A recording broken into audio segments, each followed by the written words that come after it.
Good morning. I'd like to call to order this hearing of the Bethany Beach Board of Adjustments for the purpose of considering an appeal of a decision of the town building inspector submitted by Keith and Amy Brothers, the property owners, involving the property identified as Block 102, Lot 14, at 112 Central Boulevard in the R1 Residential Zoning District of Bethany Beach, Delaware. Appellants seek to overturn the building inspector's finding that the surface water runoff from 110 Central Boulevard is not unreasonable and does not entail any violation of Bethany Code Sections 395-30 or 475-1. Let the record show that all 5 members of the board are present. Board member Tempe Steen has recused herself from participation in this matter due to familiarity with the property owners and will therefore not participate in the hearing beyond a short organizational meeting before we begin. Also present are Susan Frederick, the town's building inspector, and Raylene Menominee, the clerk to the board.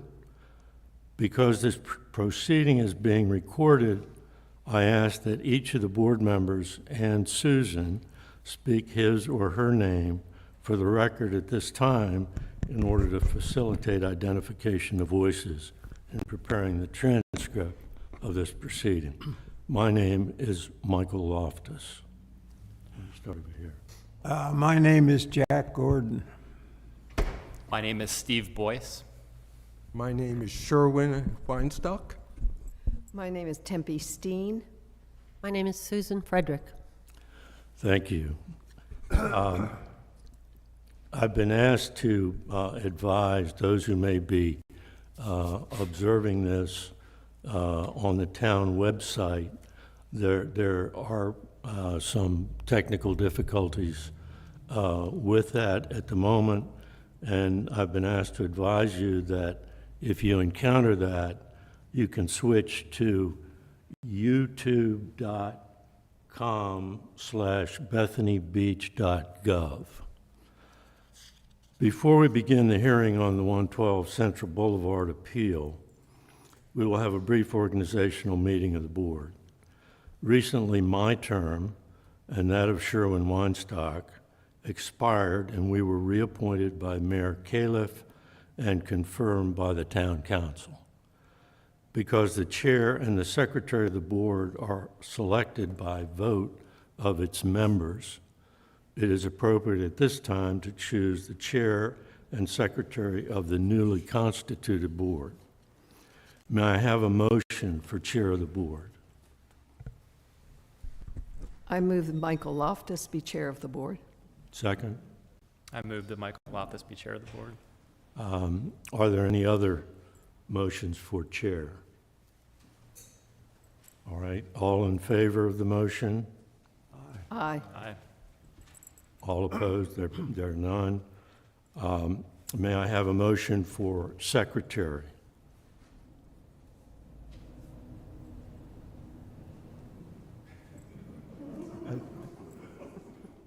I nominate Steve, don't know his last Boyce. name. Thank you. I second. All in favor? Aye. Thank you. Thank you. Thank you very much. That concludes our organizational meeting. I will serve as Thank you, chair. Steve. Thank you. And Steve Boyce, with our gratitude, will serve as secretary. I'm terrible with last names. May I be excused? Yes, thank you. Thank you. That's all right. We will now begin our hearing on 112 Central Boulevard. As an initial matter, I would like to disclose that I have experienced a situation where there were concerns relating to stormwater runoff from a new home that my wife and I had constructed in 2017. east of Route 1 in Bethany Beach. One of our neighbors advised us of concerns about runoff from our lot onto theirs. We mutually agreed with the neighbor to undertake some modifications that were in some ways similar to those that the town's engineer and building inspector had recommended be undertaken to resolve the concerns raised by the appellants in this matter. I do not believe that my experience with our lot will prevent me from being fair and impartial in this proceeding.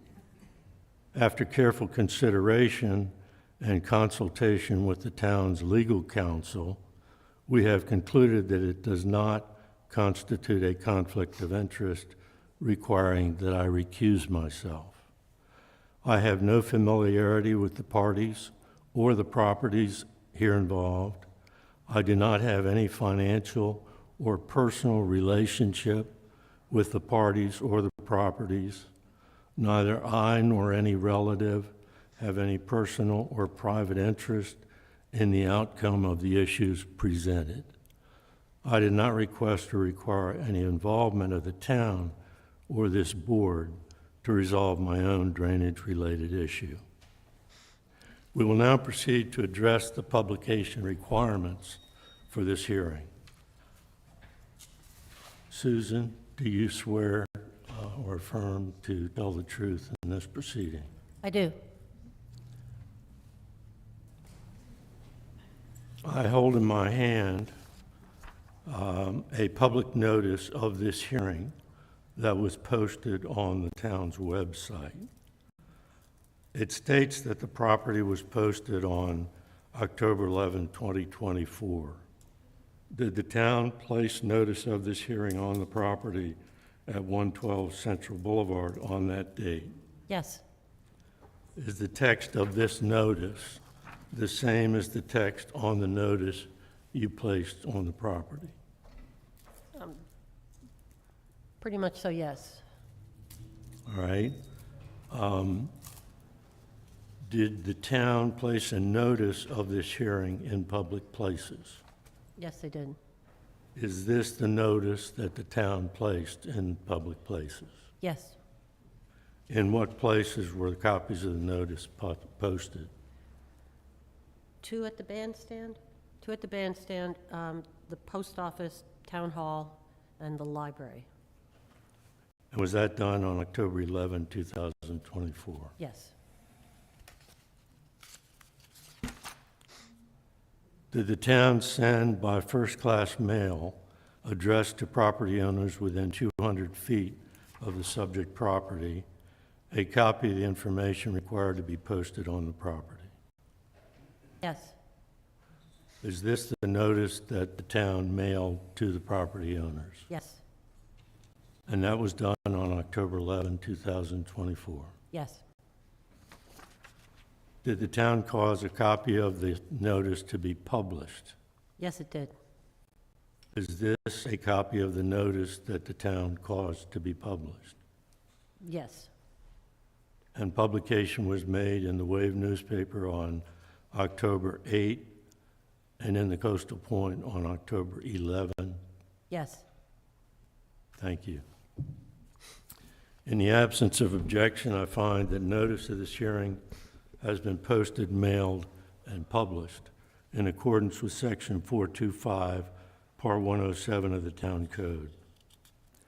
The public notice showing the dates of posting, mail notice, and publication in newspapers is to be marked as Appellant's Exhibit 2.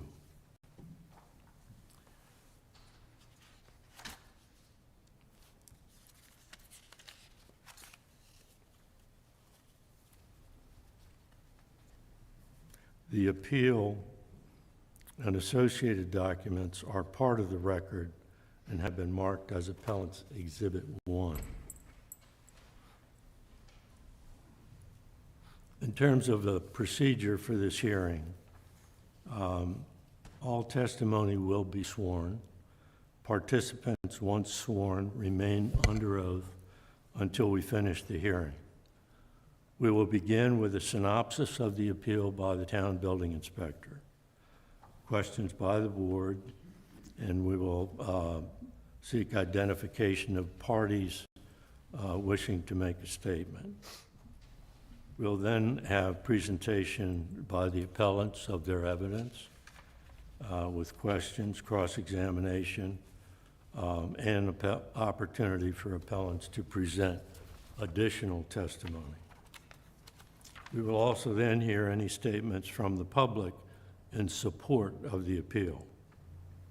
Is there anyone present who intends to make a statement in support of the appeal?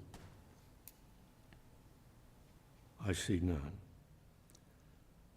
We will then have presentation of any further evidence from the town building inspector with questions, cross-examination, and an opportunity for any other opponents of the appeal to present testimony. Is there anyone here who intends to make a statement in opposition to the appeal? I see none. The appellants may then present rebuttal evidence if they so desire.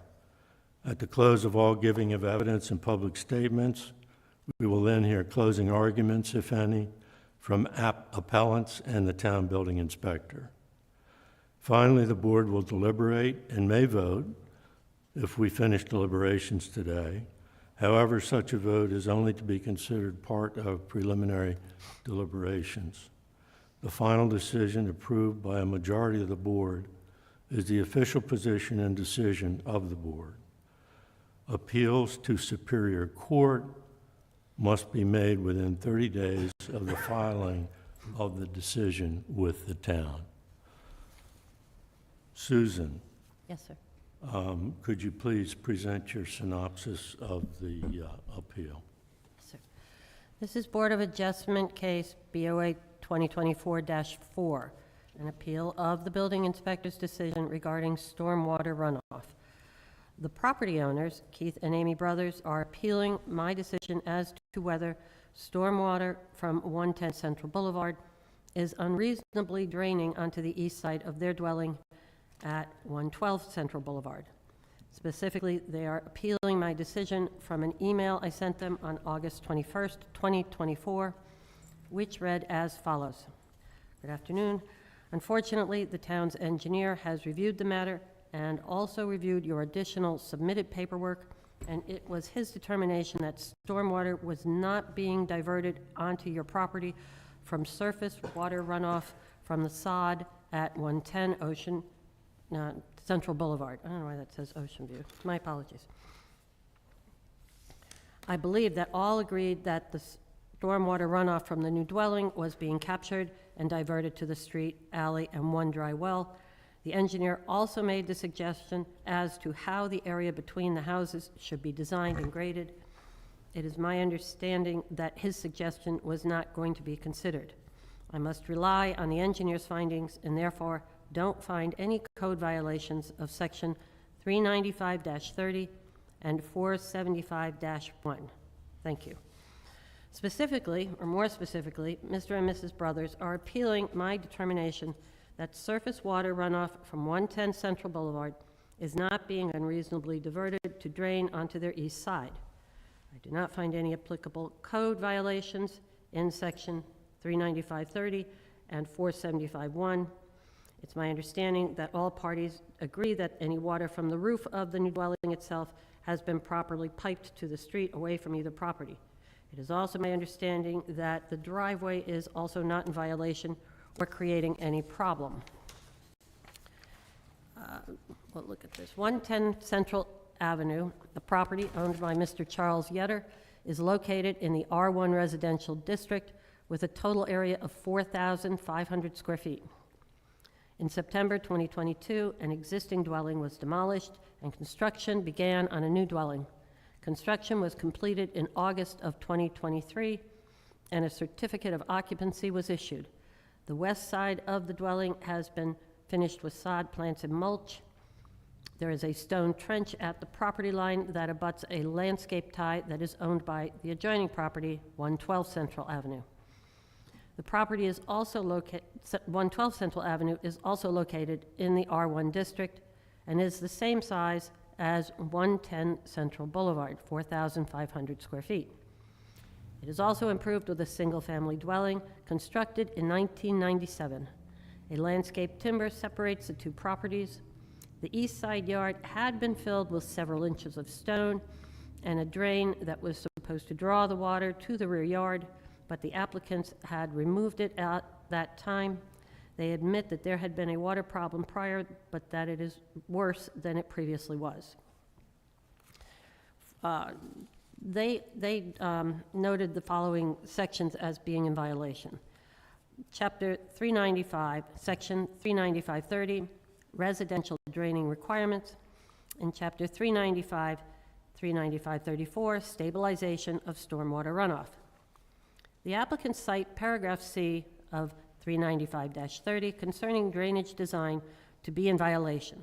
They also cited 395-34 entirely, which states that at least 2 of the listed 3 methods for stormwater management were required. I believe that 110 Central Boulevard has met all of their criteria for drainage requirements and stabilization and stormwater runoff. 2 of the required methods for stormwater management were used. The stormwater management plan includes all but one of the downspouts being connected to buried pipe and diverted to the street. One downspout is directed to a small dry well for a small section of roof at the rear of the property. The town's engineer, Jim Lober, met with me at the site on May 16, 2024, to look at both properties. He stated to me that the flooding on 112 Central Boulevard was not from surface water runoff from 110 Central Boulevard. He pulled up a section of the recently laid sod on 110 Central Boulevard to show that the water was just as high on that side, but the sod was covering it. He said the water table was extremely high at that time, and there were record-breaking rainfalls in the spring and early summer of this year. I attached his email for your review. Chapter 475, Property Maintenance, Part 1, Drainage and Elevation Standards. The applicant cites several sections of this chapter to be in violation. 475, Part 1B, this section states that no elevation or grade of any lot shall be changed or cleared until a building permit is issued. Prior to issuing, an engineering report evaluating the impact of any elevation change shall be conducted by an engineer designated by the town. An engineer's report was not done prior to the issuance of the building permit. This code section was also recently reviewed and changed to read, may be required. The town's engineer evaluated the site post-construction. The grade was also not found to be elevated in excess of 12 inches, and I attached elevation certificates for both properties, and the grades are close, differing by approximately 4.8 inches. The highest grade at 110 Central is higher, but that elevation was taken at the from the front at the driveway area. So the 4.8 is approximately the height of the landscape timber. Section C, the flow of surface water runoff, if any, as a result of the grading, shall not unreasonably drain onto adjacent property. As previously stated, the applicants believe that an unreasonable amount of surface water from the west side yard of 110 is being diverted to their east side yard. The town's engineer disagreed with this assumption. And D, the flow of surface water from improvements. As stated before, all but one small area of the roof is collected and piped to the front and into the street. One small section of the roof is collected in a dry well. The driveway is sloped and elevated, but the surrounding grade is flatter and not elevated above the existing landscape tie. Section F, French drains. All new and remodeled construction requiring a building permit shall be constructed with a French drain around the foundation or footprint of the structure. And that part is important because the purpose of a French drain is to divert water away from a foundation's crawl space or basement. This dwelling is on pilings with a filled slab. There is no crawl or basement. There is no way for the water to get under the building. In summary, I don't find that there are violations in the sections referenced, and I am relying on the engineer's review that there is not an unreasonable amount of stormwater runoff from 110 Central Boulevard onto 112. Prior to the construction next door, there was an existing stormwater drainage problem at the east side of the applicant's house, which they sought to control with a system of several inches of stone and a drain that directed the water to the rear. The applicants have stated that the system got clogged from soil runoff during construction next door, and the system was removed completely. No other mitigation has been done to this area to date. That was the date that I wrote this memo, leaving the area much lower than it was originally. The engineer's suggestion was that a swale should be developed between the two properties and that the landscape timber was causing the damming and should be removed. I included copies of the code sections referenced, elevation certificates for both properties, the email from Mr. Jim Lober regarding the site visit, email exchanges from me to the applicant with additional questions responded to by the engineer, email from me to the applicants responding to their request for response dated August 21st, 2024, photos of the area dated a photo of the area dated 7/1/24, stone and drain removed, and information concerning French drains.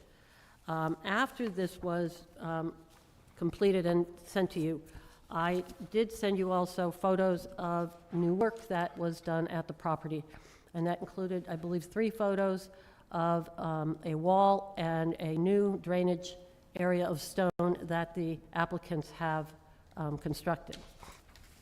The 3 photos show the wall, the length of the wall down the property of 112 Central Boulevard, and sort of a rear view of it also.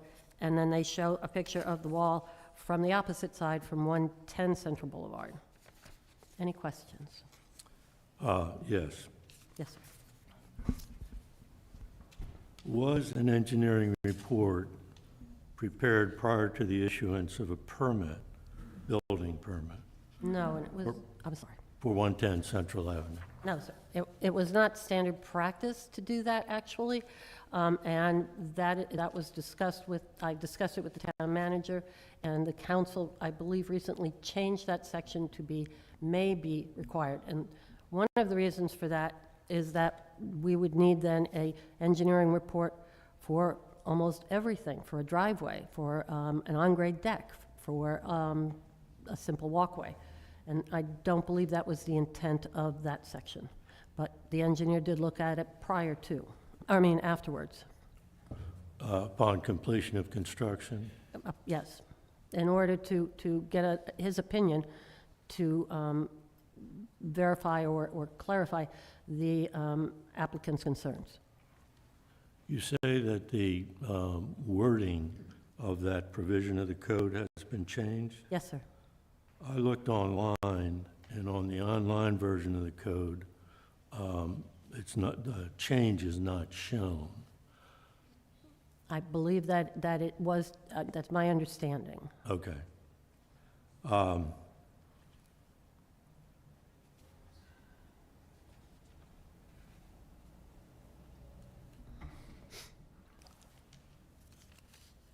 Do you know when that change was made? I do not, off the top of my head. Okay. At page 3 of your report, Seaside Plumbing or Seaside Plumbing, Josh Martin. I apologize. They're coming to winterize our pipes. It's important. Yeah. At page 3 of your report, you state that the French drain requirement in section 475-1-F, I'm sorry. that's Just- all right. I don't mean to interrupt you, sir. She pulled up the ordinance, it's under the new laws. It was first read in March 15th, 2024. Second reading was April 19th, 2024. Thank you very much. Thank you.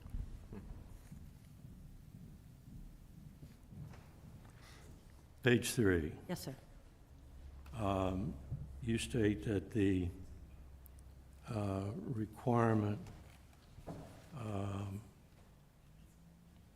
for French drains in 475-1F was intended for diversion of water from a crawl space or basement. Has it been your practice to require French drains on other dwellings with pilings and filled slabs? With filled slabs? No. And then another point to remember with this is that the water table in this area is rather high. It's when we had a study done recently, the town had a study done, the water table in that area normally is around 2 feet to 3 feet. The code, the way it reads, states that a French drain, let me find that section for you.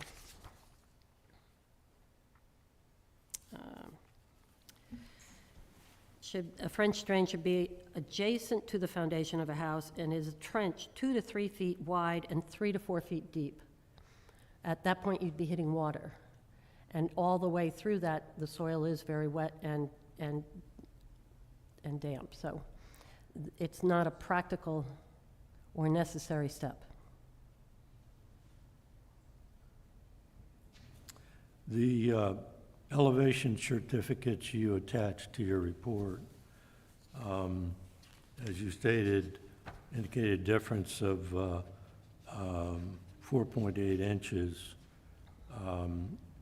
And did I hear you correctly that that is the approximate height of the timber that runs along the eastern extremity of the side yard for 112? Yes, it's at the height of, or right at, or maybe a little below, the height of that timber.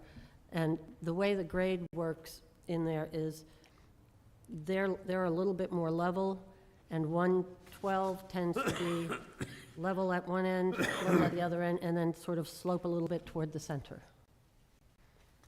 Okay.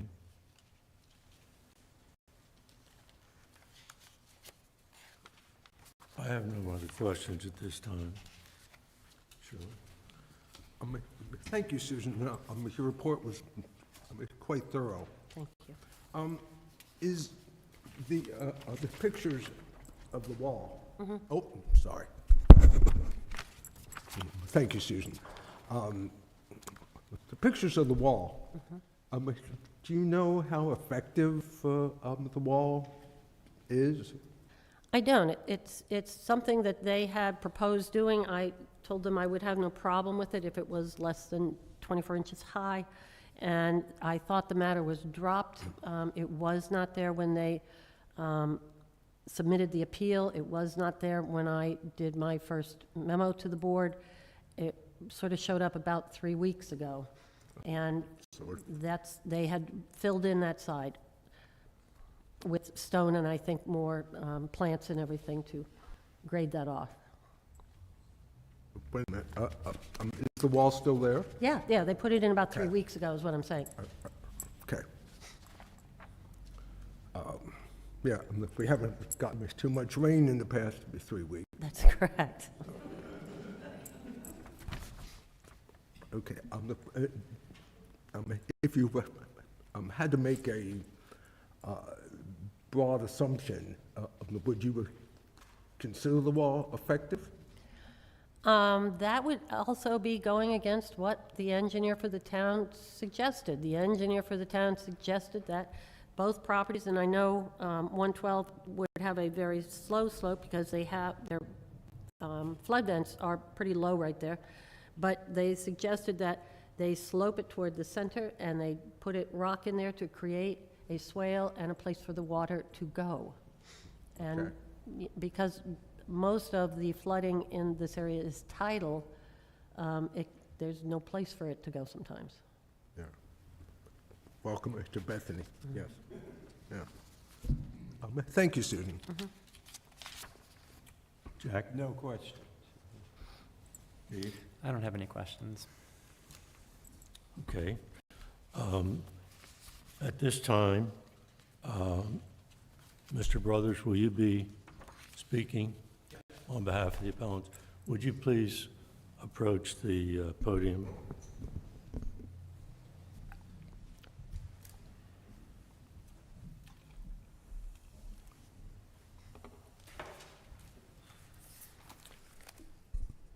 Good morning.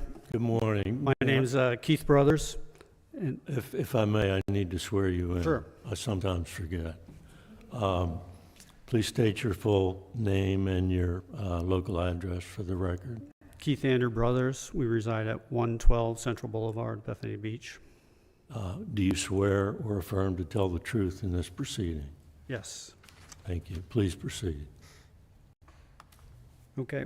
It's our intention to demonstrate that the water does flow downhill, which I think we all learned in science class, that water flows downhill, and that the increase in elevation and the slope of the improvements on 110 have impacted, and I hope to demonstrate that with my presentation.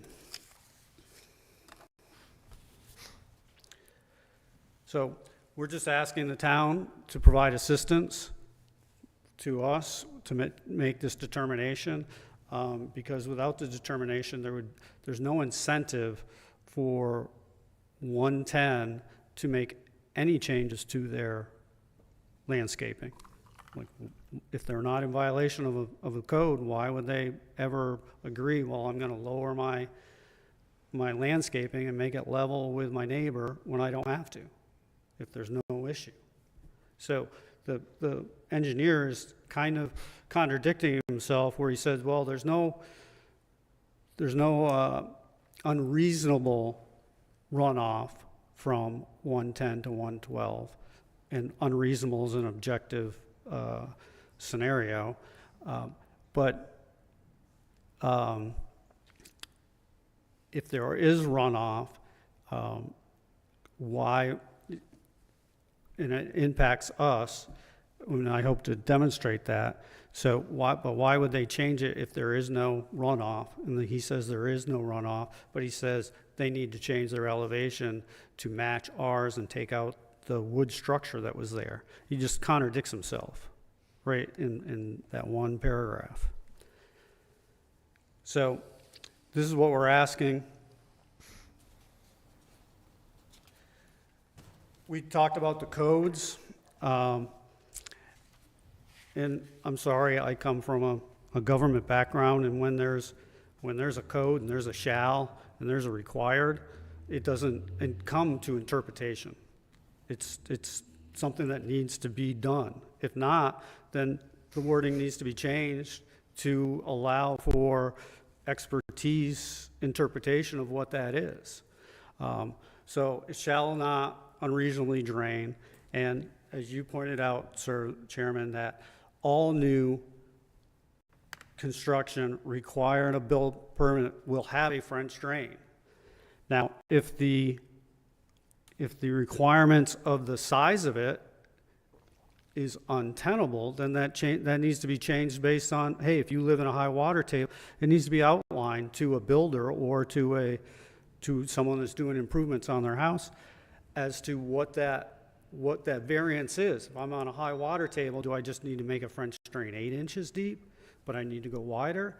And the rocks in a French drain, even if it gets to the surface water level, will collect the water. It's not going to allow it to rise. It's going to collect the water in the rocks underneath the drain.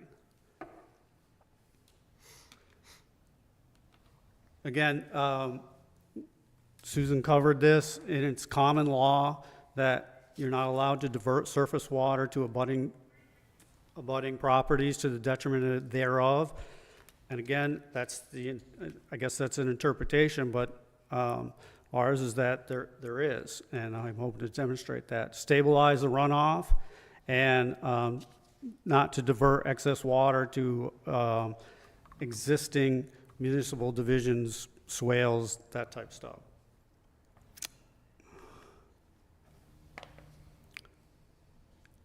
And then again here, you have to do 2 of the 3. Either construct a French drain, divert the water spouts to a dry well.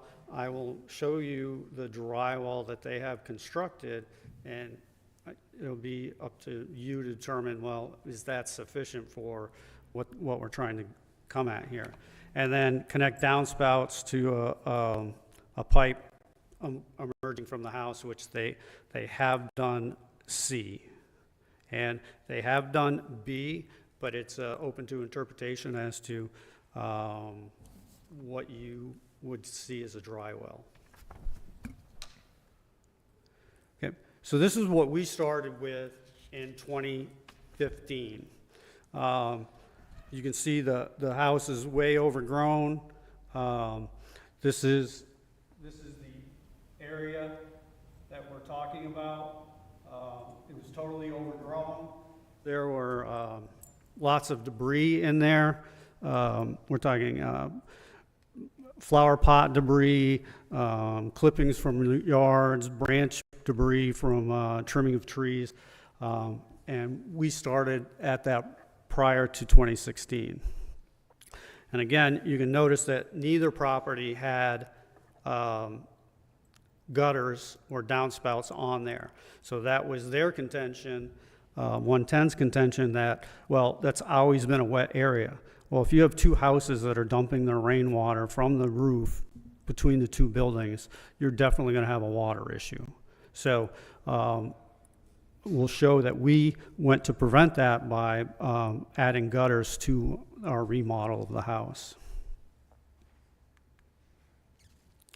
So prior to 2016, what we did is we tore up all the debris out of there, took soil out of there. We brought in topsoil. We graded it level, as level as we could to our property. Unfortunately, our property is on a slab, a 4-inch slab. We came to 2 inches of the top of the slab to allow for at least 2 inches of water accumulation before it hit the clapboards on the bottom of the house. We put the 6x6 railroad ties. We put 2 levels between the properties to keep hopefully some water from diverting left to right.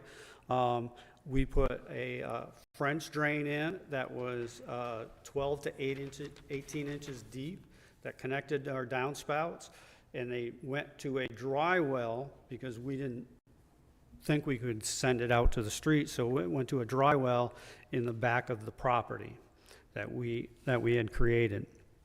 So we did the gutters, we did the dry well, we contained all of our water on our side, and since 2016, we have not had a problem with water coming into our utility room is at the back of the house, and it's 2 inches below that level on a slab, and it had never gone into there, and our backyard had never flooded that you couldn't walk across it in water that goes over your shoes, over the top, over the bottom of your shoes.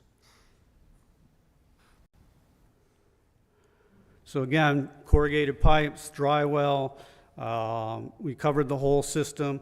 We took dirt out of our backyard. We brought in topsoil. We brought in sod, which both topsoil and sod will hold more water than just fill dirt that you have in a construction site.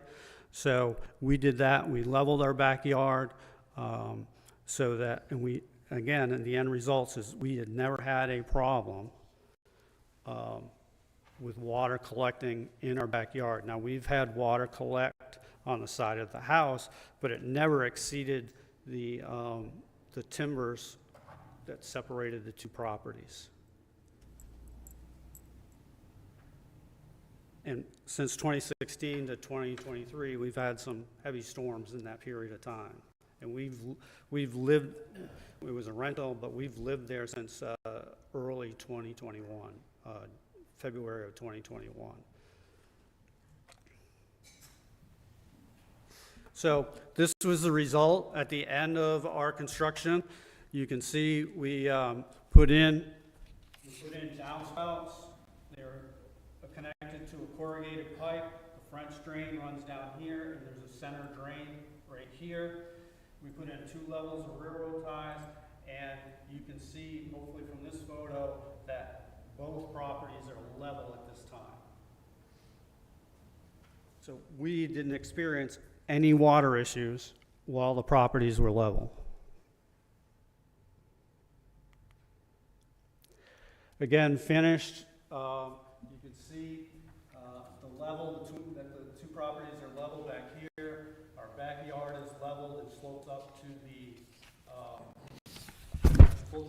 alleyway, so our water's not getting diverted into the alleyway. And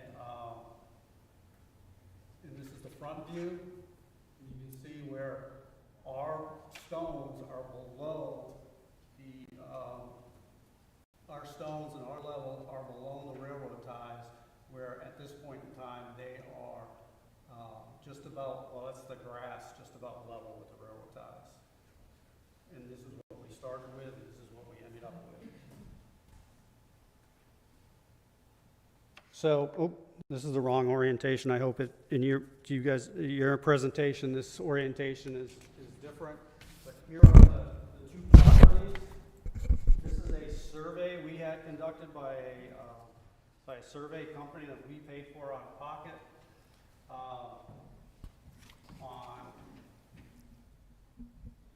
This is the railroad ties. This is 110. This is 112. At their center line between the railroad ties and the house, it's 3.7 inches. 1/10 of an inch is 1/10 equals 1.2 inches. So 3.7 feet equals 3 feet and 8.4 inches or 8.5 inches. So their center line between the two houses equals 3 feet, 8.5 inches. And it slopes a little up to the house from there and then down to the railroad ties at that point in time. As Susan said, along the railroad ties, the difference, it doesn't show here, I hope it does on your slide, the difference between their side and our side is between 2.5 inches and 3.5 inches, that they are higher than our side. So, again, as water hits a slope, it's going to run downhill.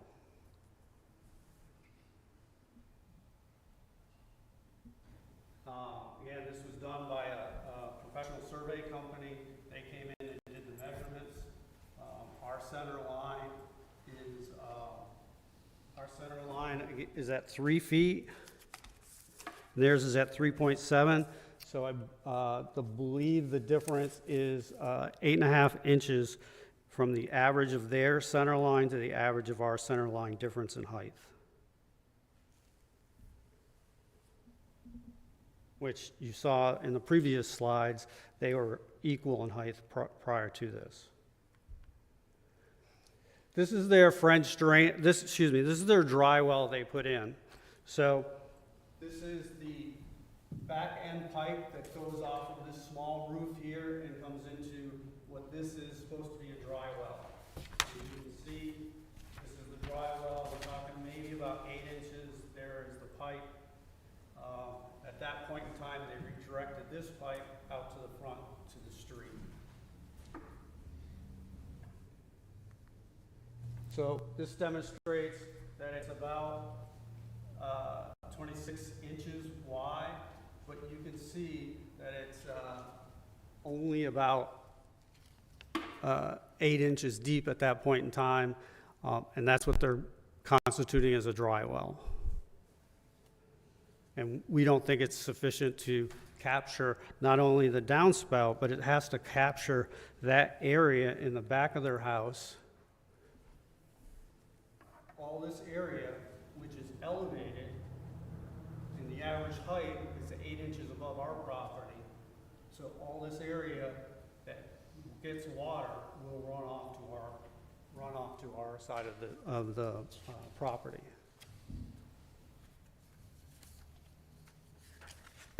Okay, this is pictures at the time of construction prior to downspouts. You can see that the water that has come to the 112 side, how brown it is, it only turned brown like that coming from the dirt that they had on their side of the property.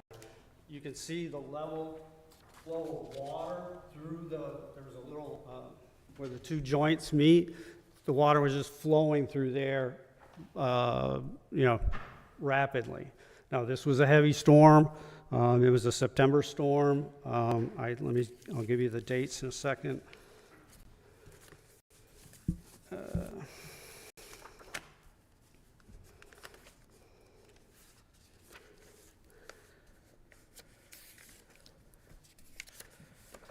So this was July 19th from that storm. This is July 16th from that storm. This is July 21st from another day of rain. But the engineer said in the spring of '24 that the water table was high. That's why the water is accumulating on our side. It wasn't draining. But this picture is from October 15th of 2023. This is after they have sodded. They've brought their elevation up to the level of the 2x4 at this point in time. That's why we're saying it's about 2.5 to 3.5 inches difference here. But from the middle of the yard to the middle of our yard, it's 8.5 inches. And you can see the accumulation of water on our side of the property. You can see this is all, some of the debris in there is mulch. We do not have any mulch on our property. That's mulch from their property. So if the water's not flowing, I don't know how the mulch is getting there. So our contention is the water's flowing from their property onto ours, and that's part of the evidence is the mulch comes to us. So,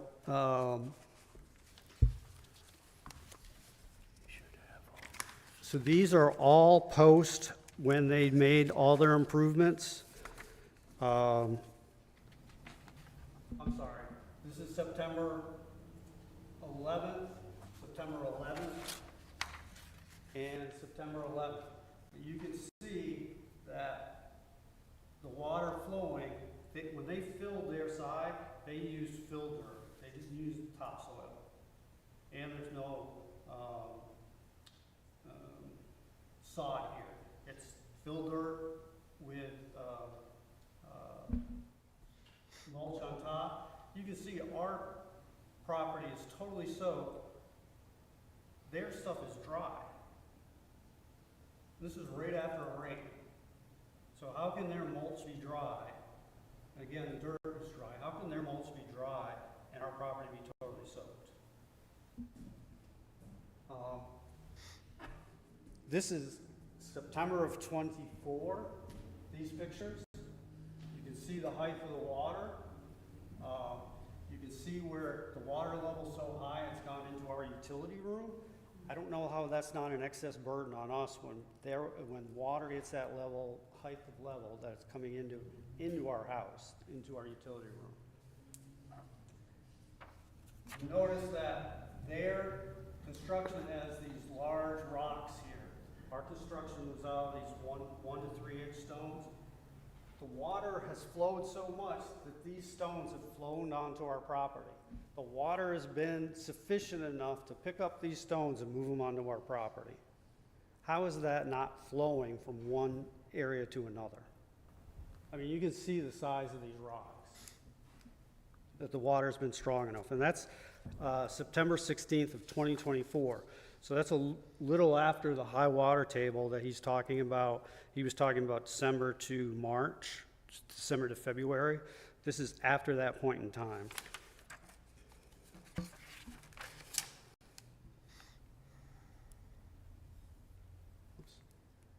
me go back one. Okay, so the requirement for new construction to have a French drain requirement was not changed until March of '24. So at the time of this house construction in the year of '23 and finishing '23, the requirement of the town not anybody else's, was to make a French drain on a property. And there is none there. You can see that their pipes just run along the surface of the ground. And then they put stone on top. There's no stone underneath their pipes. It's just sitting on the dirt. Then they put rocks in up to our level of the railroad ties. If we didn't have the railroad ties there during their construction, they wouldn't, I don't believe they would have raised their property that high and sloped it down, because there was nothing to slope it to. They sloped it to the railroad ties. If that wasn't there, they would have had to slope it to the boundary, which is again 2.5 to 3.5 inches lower than their property at the boundary.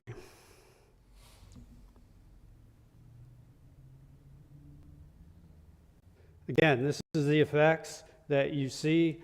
Again, we are stuck with 6 to 8 inches of water that is up to our clapboards here, and their mulch is dry.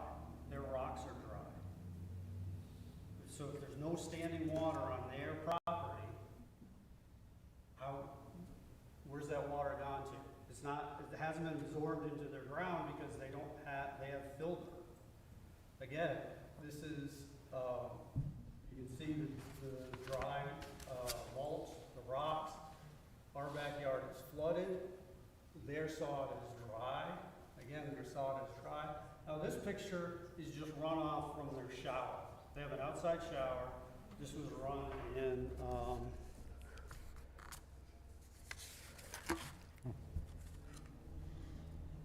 this was run in October of 28 of last year. So October of 28 of last year, they ran the shower. We'll even say it ran for only 5 minutes.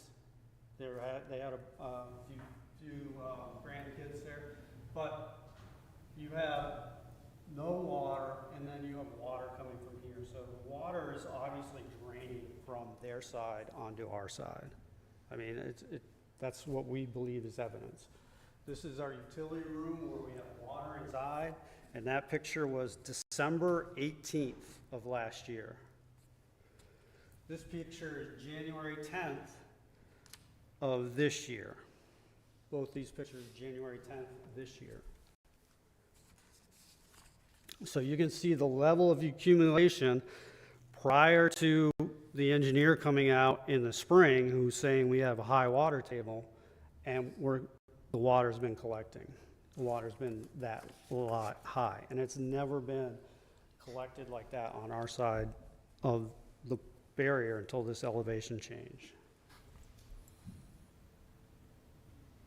Okay, again, this is shows the flow of the water, how much the water was flowing. This is, again, prior to the putting in their downspouts when they just had dirt. But then you can see the impact that it's had. This is the 1 to 3 inch stone on our side that didn't have any dirt in it, because we have had a permeable barrier, weed barrier, and then our stones were on top of that when we built this. So we built it without any dirt in this area, but you can see the level of dirt that we've gotten from when the construction water flowed onto our property prior to them putting downspouts. So this totally clogged our system to be effective on our side. Again, you can see the large rocks that got carried by water from one property to the next.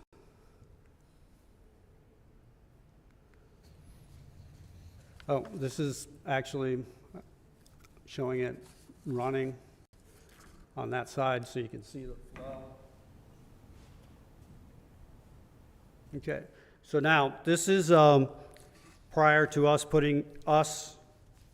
taking the burden to putting in the new stone wall structure with a channel drain and some stone to collect water. We did that. We've been waiting. You saw the state of our property since last September as we went through this process. In early August, we started getting hurricanes in Florida. And we were lucky that the first two turned out to mid-Atlantic, went out into the Atlantic versus coming this way.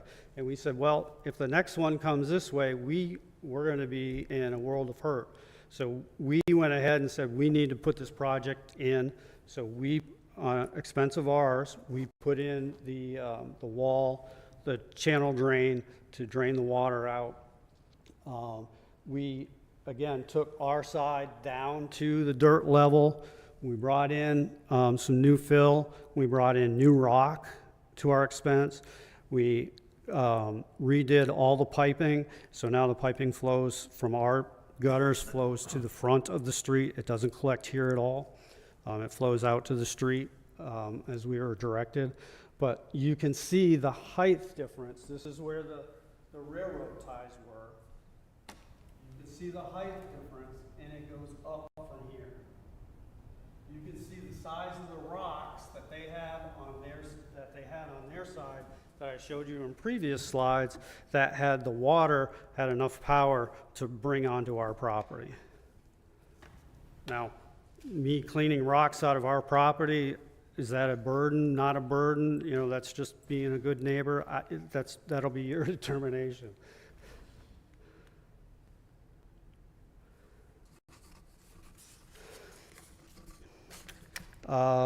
These top two pictures are from October of 2023. Again, you can see the backyard filled. You can see the mulch flowing over. And this is into the front of our property where we just have a drive-through, but we have but it's come into the front of our property and underneath. And a little bit further, it would start getting into our lowest level. It's a storage room and a workout room. This is on the front. So it hasn't gotten there yet. But again, you can see the area that I'm talking about, the water accumulating.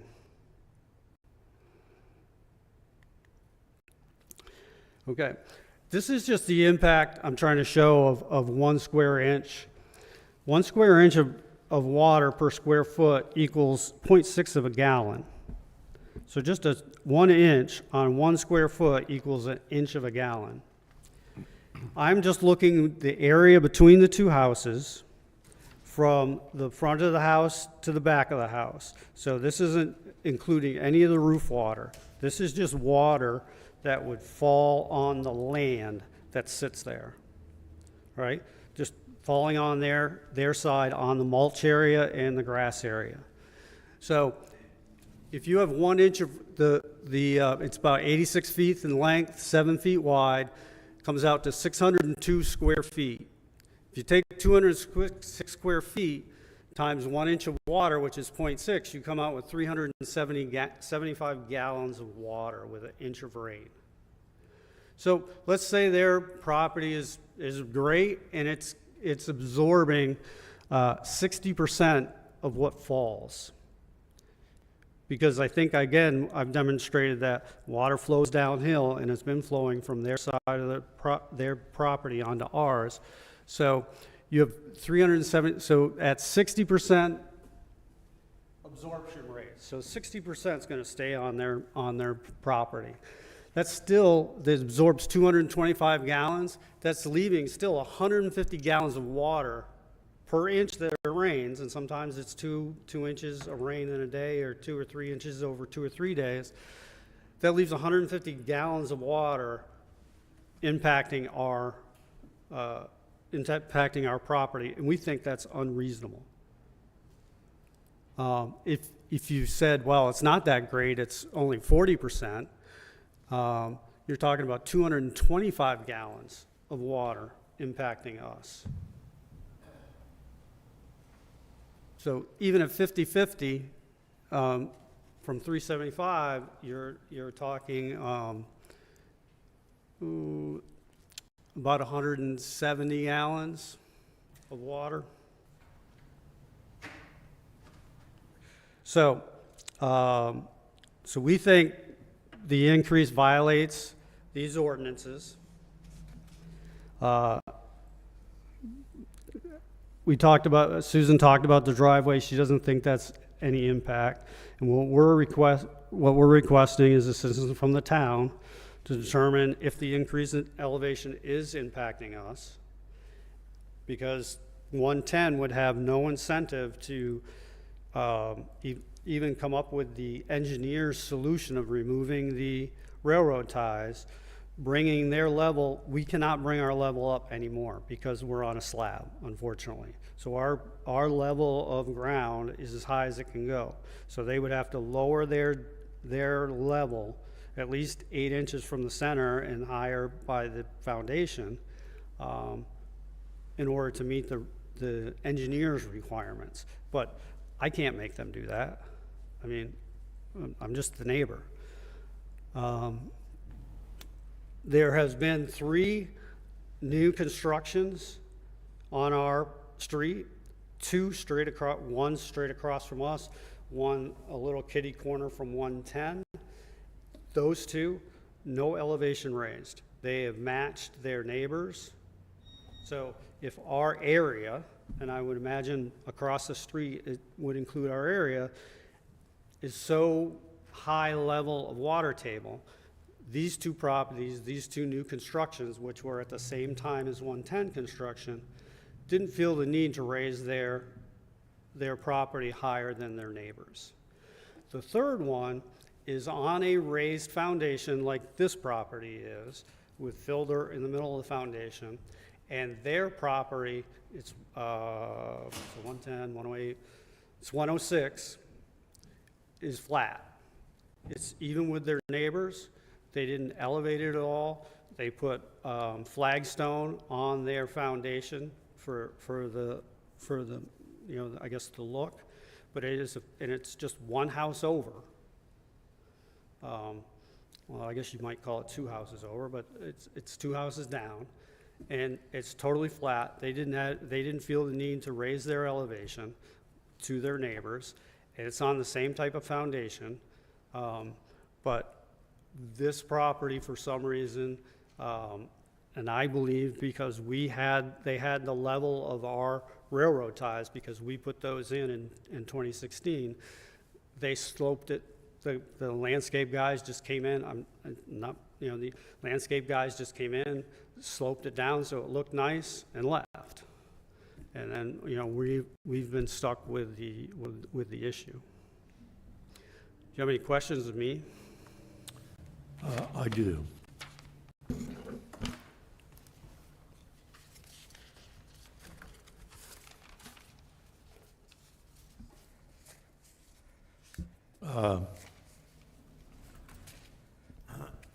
Do you agree that the stormwater runoff from the dwelling itself at 110 Central is being captured and diverted to the street alley with drywall? From the roofs. Right, that's my question. Yes, from the roofs. The roofs are going to, 3 of the downspouts are going out to the street, and then you have that 1 downspout in the back that goes to that dry well. We wouldn't call it a dry well, but that dry well in the back. But that dry well also collects is supposed to collect all the surface water of that area that you saw that's back there. It's all sodded, and there's some mulch back in that area. Well, the dry well that you're referring to, that is supposed to, as I understand it, capture the runoff from the small area of roof above. Is that correct? Yes. And if there's if you have a level surface lawn, it would capture some of that also. Once Okay. you have a slope lawn, it's not going to capture that. All right.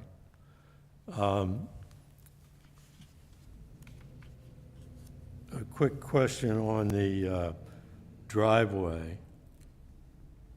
Your slide, item 5 on the last page, says, although there currently is no evidence that the increase in elevation of the driveway is in violation of town ordinances, it's the highest increase in elevation of any other residence in the area. But are you saying that it doesn't appear to be a problem? The driveway doesn't impact us. However, the driveway is elevated higher than any other resident on that street. And we don't understand why they get to do that and no one else on the street, and again, 3 new construction projects on the street, don't get to do that. That doesn't, for me, it doesn't make just the common sense test. Well, when you say they don't get to do that, we don't know whether they wanted to do that or not. All we know is they didn't. Well, the construction at 106, again, has the same raised foundation. They chose to put their driveway level at the level of the property. This property chose to raise their driveway level within their foundation and then slope from the street up to the edge of the garage. So one chose to put the garage at the level of the area around it, and 110 chose to raise the level of their garage floor up and then bring the driveway up to that. I couldn't find the language, and I couldn't do the math. It says something about measuring from the center line of the street. It's supposed to be X amount of height. I wasn't able to get that math and be able to show it. And since it doesn't directly impact us, the driveway, because it's near the other side of the property, I didn't go ahead and do that. The town building inspector, in her synopsis, made reference to the fact that your east side yard had been filled with several inches of stone and a drain to the rear prior to the new 110 construction. Yes.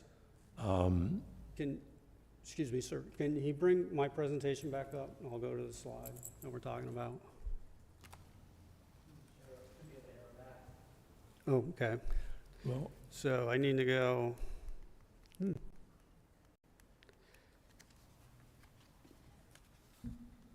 So this is the level of stone that we put in that she was talking about right. prior to their construction.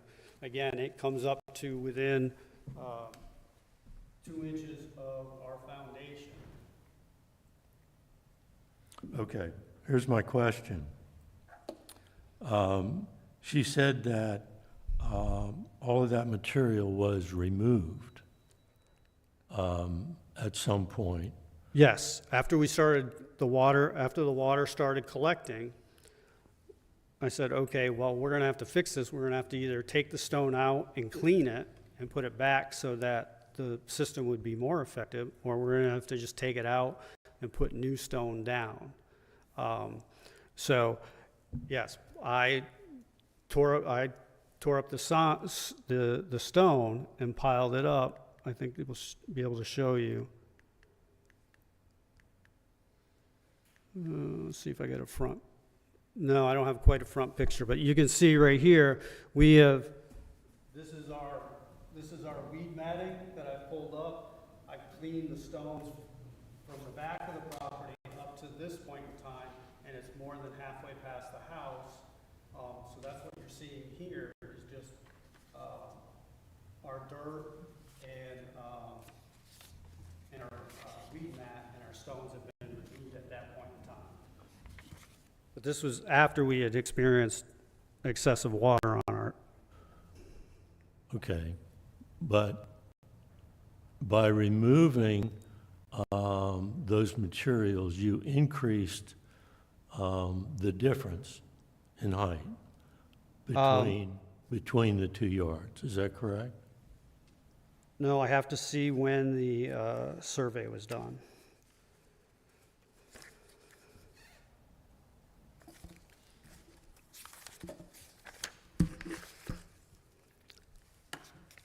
Let me get to the survey. So the survey was completed in November 10th of 2023. So that was, our system was still totally in place. I didn't do this until the spring of '24. I worked on this, I believe, in the April timeframe when we started to get some decent weather. So this is November. The measurements of the difference was when our system was totally in place in November 10th of '23. But is it correct that if you had saturated ground, elevated groundwater,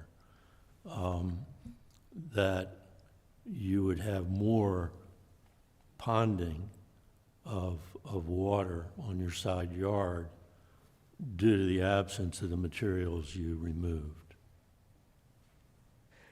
Yes, because our level of rock, our level of gravel contained our water. And there was times when the system was working that we would accumulate maybe 1 to 2 inches above the rocks, but that would dissipate. But we never had flooding in the backyard, only on the side, because where that center drain is, both downspouts came to that center drain. And so the center drain filled up and would fill up that area. We never had it maybe 1 to 2, maybe a third of an inch on a hard, 3 inches on a hard rain. But within a day or two, that would dissipate because it would drain out to our dry well that's in the backyard and then out into the backyard. Okay. You know, it would just get naturally absorbed after about 3 days, Amy? 2 to 3 days? Sure. You'll have to ask him. Excuse me, if you would like to speak, You gotta get sworn. please come over here.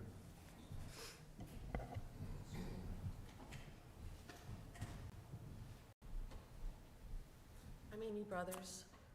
Yes, please state your full name. Yeah, I'm Amy Brothers. okay. You gotta talk into it. Don't be afraid of it. Could, I'm Amy Brothers, Do you Keith's s- wife. do you swear or affirm to tell the truth in this proceeding? Yes, sir. Okay, please proceed.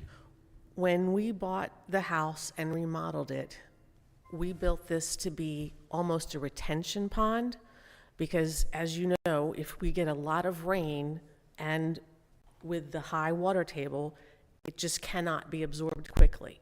So the stones acted as a retention pond just to hold it long enough for everything to then drain. Do you know what I mean? So it would not overwhelm the house, and it actually took care of 110's water problem too. Because prior to us being there, they didn't even use their side yard.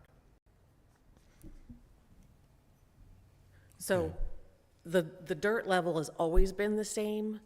The rocks on top just acted as a retention to go into the center drain and then allow it to be absorbed when the rain stopped. I understand, thank you.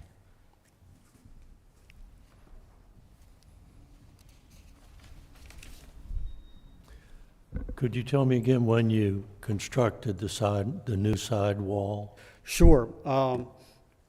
Well, you saw, from our standpoint, you saw the impact that the water was having on us, and we felt it was coming from 110. I mean, there was our water, but the additional height, the additional water, and coming into our backyard, flooding our backyard, and going into the utility room, when we had left it like that because we hadn't had any significant rain after the spring.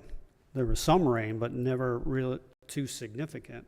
But once we saw that hurricanes were starting to hit Florida in August, because we had the plans in place, so we just never executed them while we were waiting to get this decision, first from Susan, and then be able to either, go move forward or appeal. We felt it was prudent to at least to protect our property, to do something to mitigate this. Now, so this is what we chose as an option. And when did you do that? It would have been September. September. Yeah, so we started it in September. Okay. I'd have to pull up when I wrote the check. Have you experienced any runoff We have not had, issues since you built? no, we have not had any rain. We were kind of hoping for a rain to see if it was effective, but we haven't had any significant rain. And before it needed to be about a half an inch or more for us to be affected. Have you had any high groundwater? No, our rocks have been dry. Our backyard has been dry. Even the small rain we got, was it 2 days ago? I took the trash out to the backyard and I had no problem. I mean, even when Susan came over one time and she started walking across the yard, her shoes got wet based on what was there. But I went out to the trash back in the alley this past rain, and there was no problem with our backyard. All right.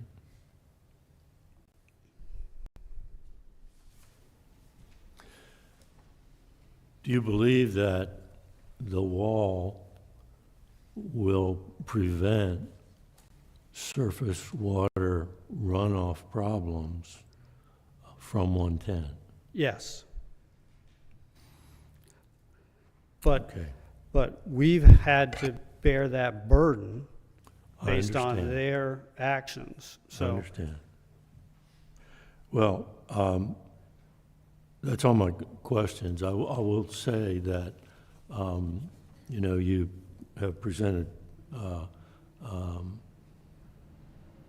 think, clear evidence that there has been surface water runoff. I think the question is it unreasonable? That's one we'll have to deal with here. But I thank you for the presentation, and Sherwin. Mr. Brothers, I compliment you on a very well prepared PowerPoint presentation. So, continuing on the wall, I'm curious why you decided to build that wall rather than any of the suggestions by the professional engineer. okay, so the engineer suggested to pull out the railroad ties and then level both properties to the same level and have them sloped down so the water collected between the two properties. So in order to do that, we cannot raise ours because of we're on a slab. We cannot raise ours any higher. So they would have had to drop from their average. They would have had to take out 8.5 inches of dirt just to get it to where it would slope to the center. Now, if you dug down, again, because of the high water table, you can only go down, so you could go down 12 inches because our drain went down, our center drain goes down at least 12 inches. So say you can go down 12 inches at the midpoint. So both those, we'd have to compel them to take out some landscaping. I don't have that authority or power or, for them to say, oh yeah, let me be, I don't know if they would say, let me be a good neighbor and I will come in and take out almost 85, 86 feet of landscaping and redo it to match what the engineer asked. So we didn't think that was viable without getting the, hey, you guys are in violation of increasing your elevation. So that's our whole contention, is that they're in violation of increasing the elevation. Until someone says that they are, there's nothing we can do to impact them to come up to meet the engineer's solution. So once we saw the potential of hurricanes maybe coming this way, we had waited almost a year for this to be resolved. We said we need to protect our property, and from any further damage, because we've only had heavy rains. If we had had hurricane rains, how much of that would have really impacted us? Yeah. So we took the prudent action to protect our property and our house.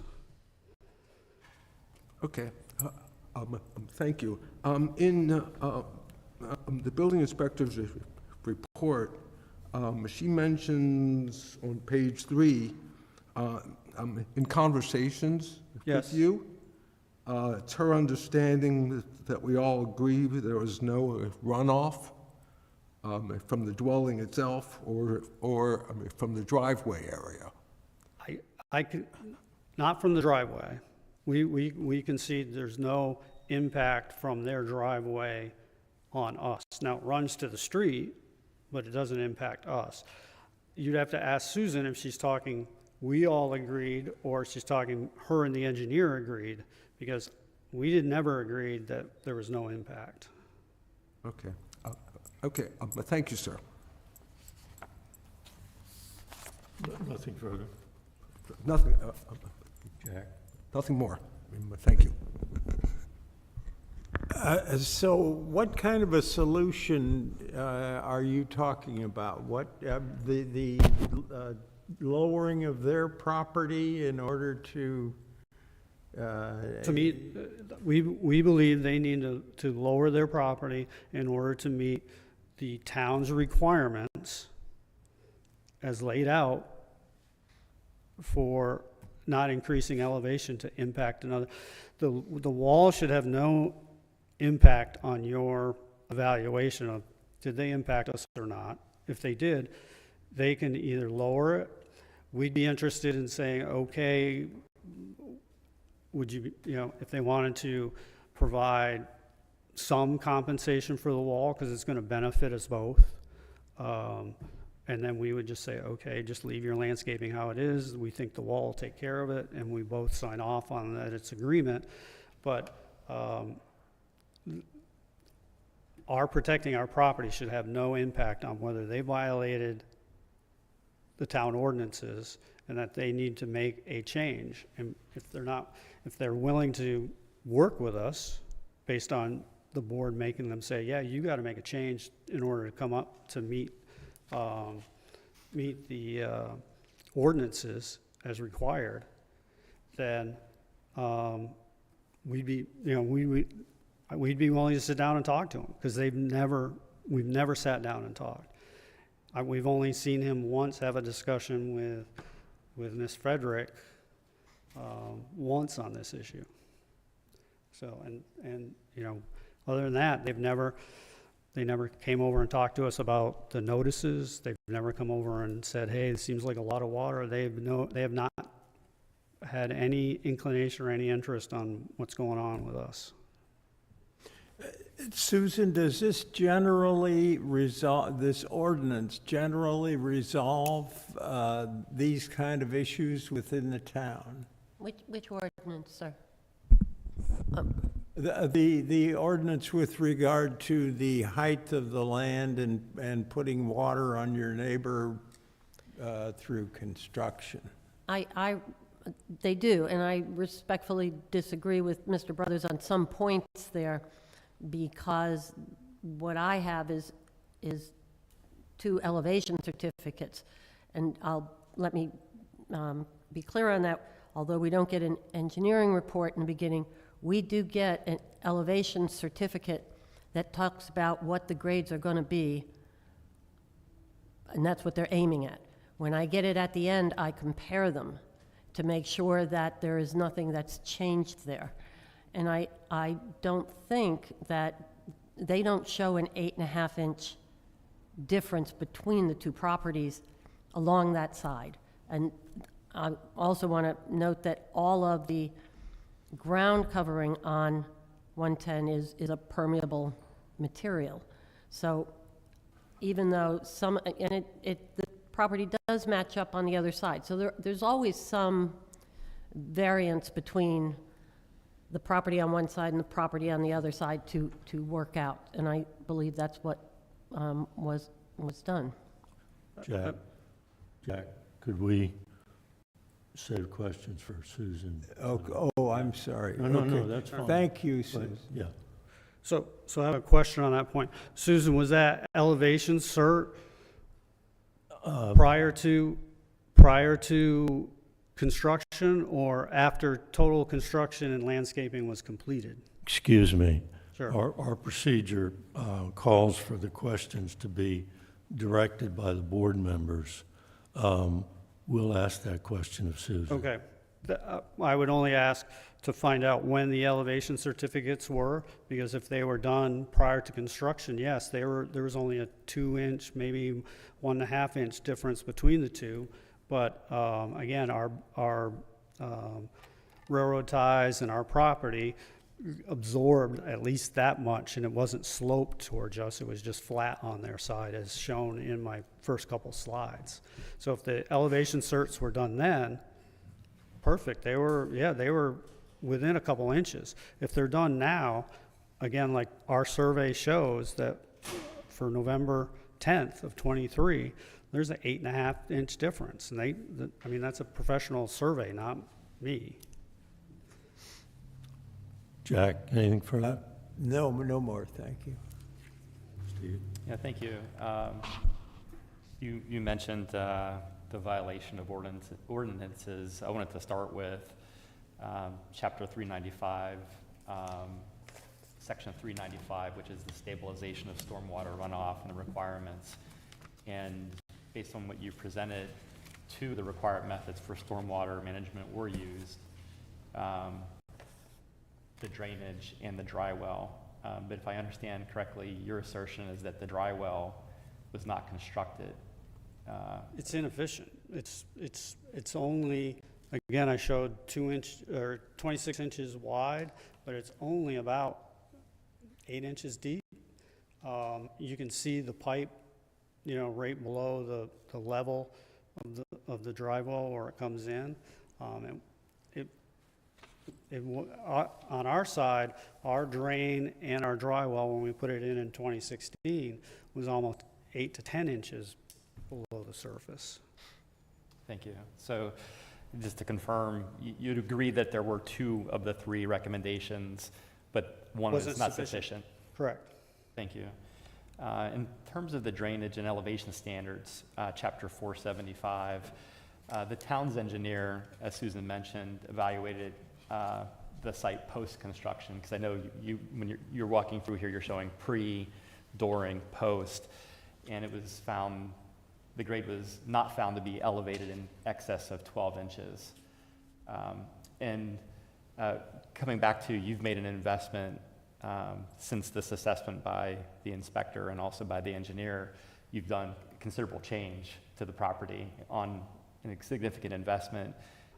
Had you considered hiring an engineer prior yourself? Because it does seem that what the engineer found, you were in disagreement with their findings. So I was just curious to find if you had. No, we didn't think to hire an engineer because we thought our survey and just the, again, I don't want to say the common sense, but the basic science of when you have a slope and water hits a slope, it flows downhill.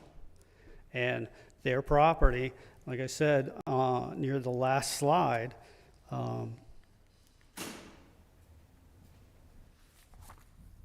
if you just go to this slide, we're impacted by, at least 150 gallons, if not more, and that's a 60% absorption rate that they're absorbing when it's raining. I don't know if it, because again, it's fill dirt with just mulch on top. So I don't even know how much that's absorbing, but 150, if I took 150 gallons and poured it on their property and came to our property, for us, that's significant. I mean, this is just an estimate, but you can see that rain flows, rolls downhill, and it's sloped based on the survey. You saw that the mulch that came onto our property from their property. You saw the size of those rocks that overflowed the railroad ties and came onto our property. So the water was enough force to carry a rock that weighs, a pound or so. Thank you. I think it was mentioned too that there were previous drainage issues prior to construction of 110. And the engineer, when visiting the property, also noticed that 110 also had drainage issues. When I say drainage issues, also had stormwater issues. So while you were impacted, the engineer picked a piece of sod up and saw their property was also collecting water too. Underneath the sod. Could you speak about, again, prior to, when you mentioned this here, it So- seems there were not any issues you're pointing out So, prior to so construction. 110 is saying prior to this, this is 2015 when we brought the property, there's no drains, there's no downspouts, there's no barrier between the two properties. Both properties, neither of them had downspouts. That's why we put in that first system to collect water onto our property and stop it from flowing between the two properties. So he's talking back here in 2015.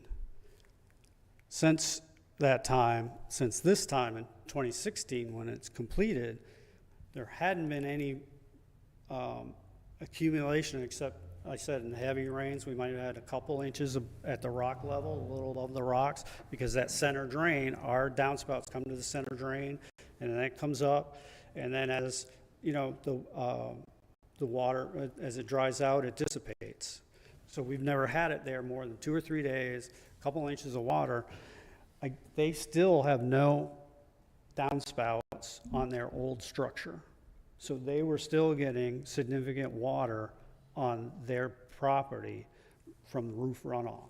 This is their AC unit, it's not a downspout. This is the old house. So all their water was still coming onto their side.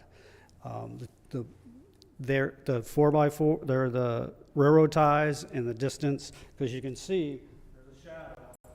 The distance is probably 2 to 3 inches there, so they would get a couple inches, 3 inches of water, and it would never come up to the level of, maybe come up to the level of the railroad ties. Thank you. And last question, you don't have any pictures of that property post-storm of how it was pre the construction? No, I'm sorry.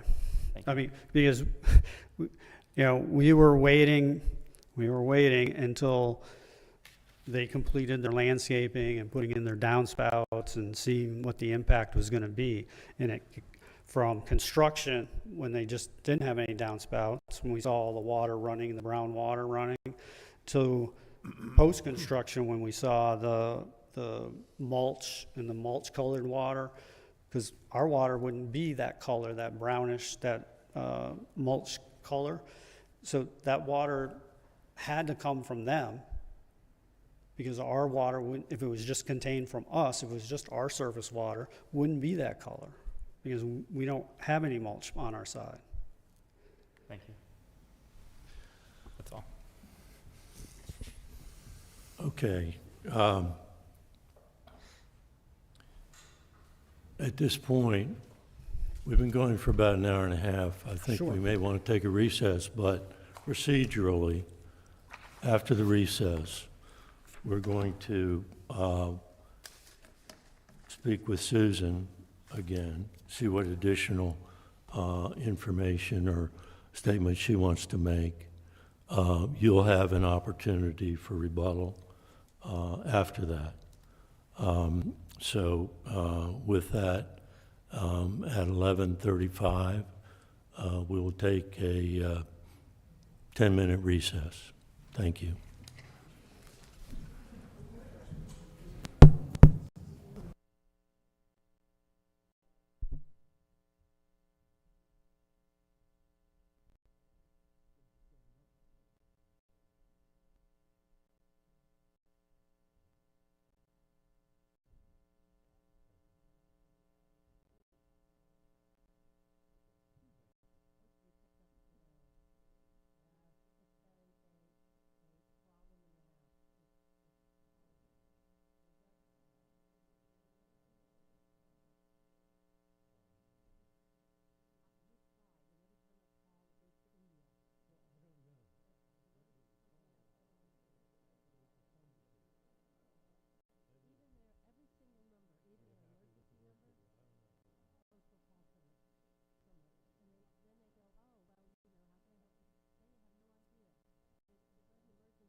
Thank you.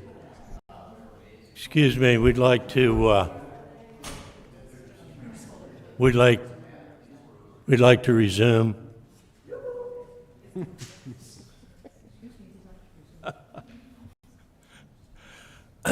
We'd like to resume. I'm not big on gavels.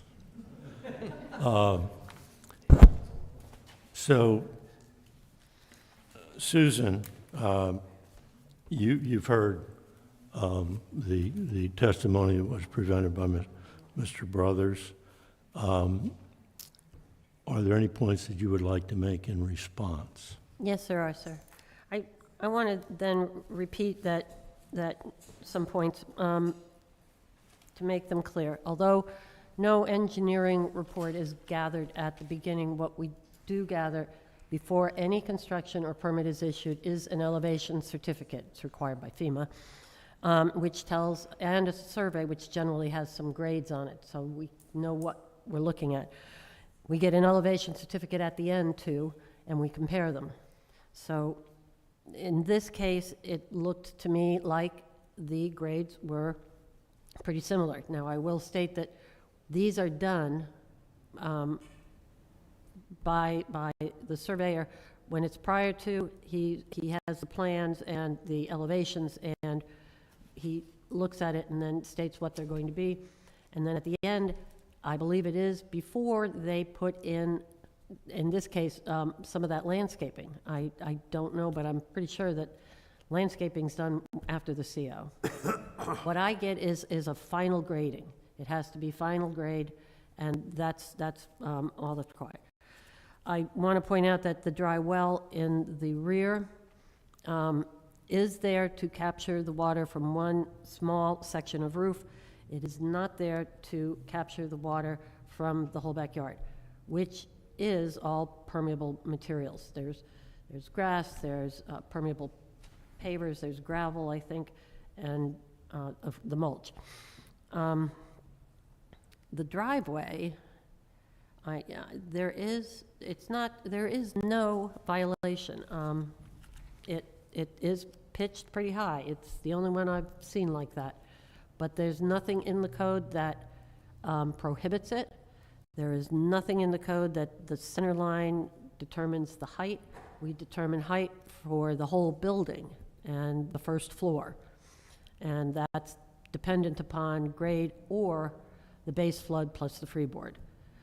I just want to point out that any other person could put in a driveway that is elevated at some point. I don't know why they would, but it's not prohibited. He pointed out that all the other homes on that street are level. They are not.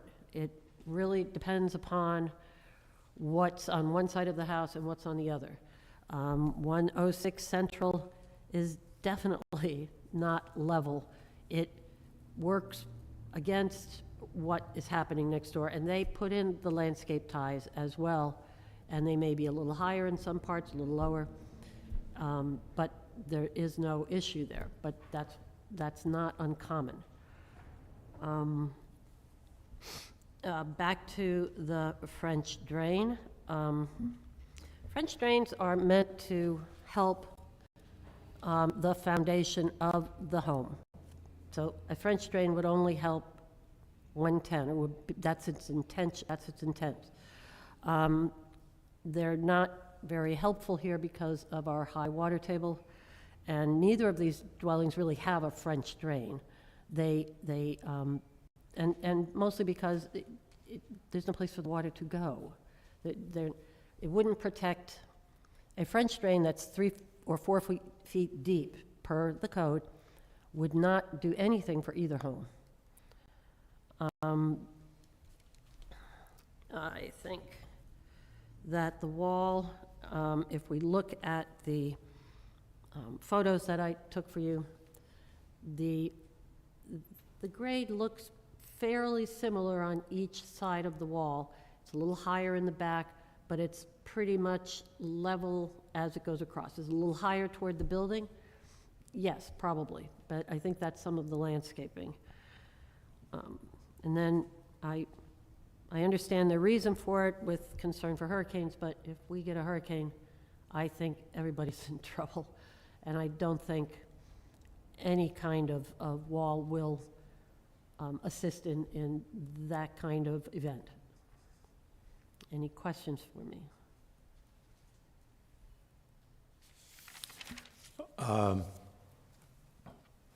Well, you make it clear in your report that you relied upon the town's engineer in reaching your decision. And I would like to ask some questions of the town engineer.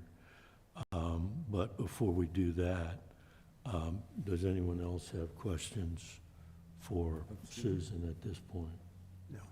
I have one about the construction of the dry well. Are there evaluations and approvals of dry wells? I'm assuming not, but I just wanted to know. Yes, I did not see this one. They had put it in. I don't know how deep it is. I don't know if they did it so that it will collect all of the water from this small section of roof.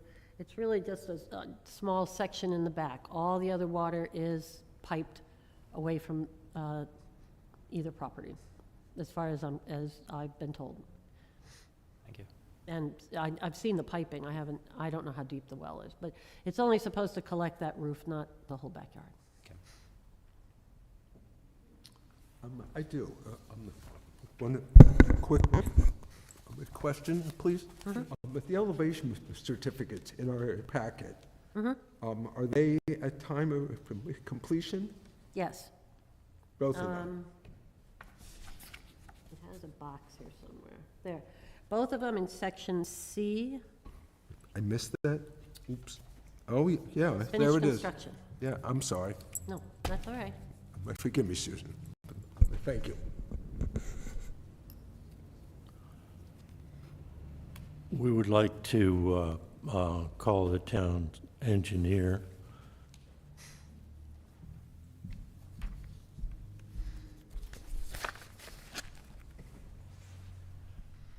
Good morning. Please state your full name and your business address for the record. Sure, my name is James Lober. I work for KCI Technologies at 1352 Marrows Road in Newark, Delaware. Thank you, sir. Do you swear or affirm to tell the truth in this proceeding? I do. Thank you.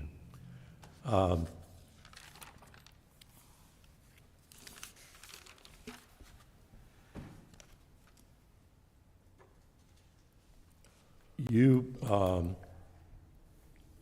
responded to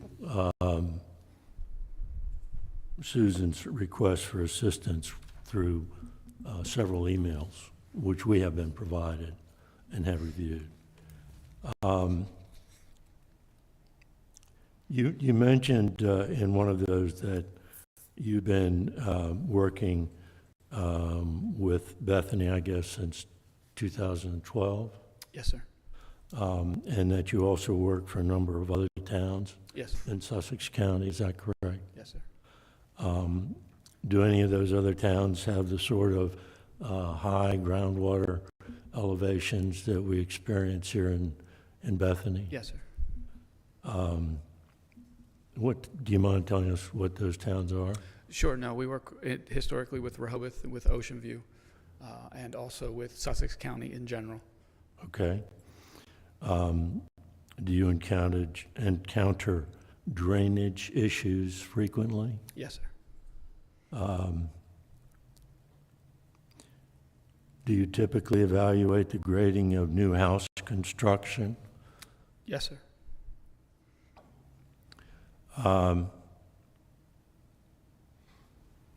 I don't know, you don't have your emails in front of you, do you? No. Okay.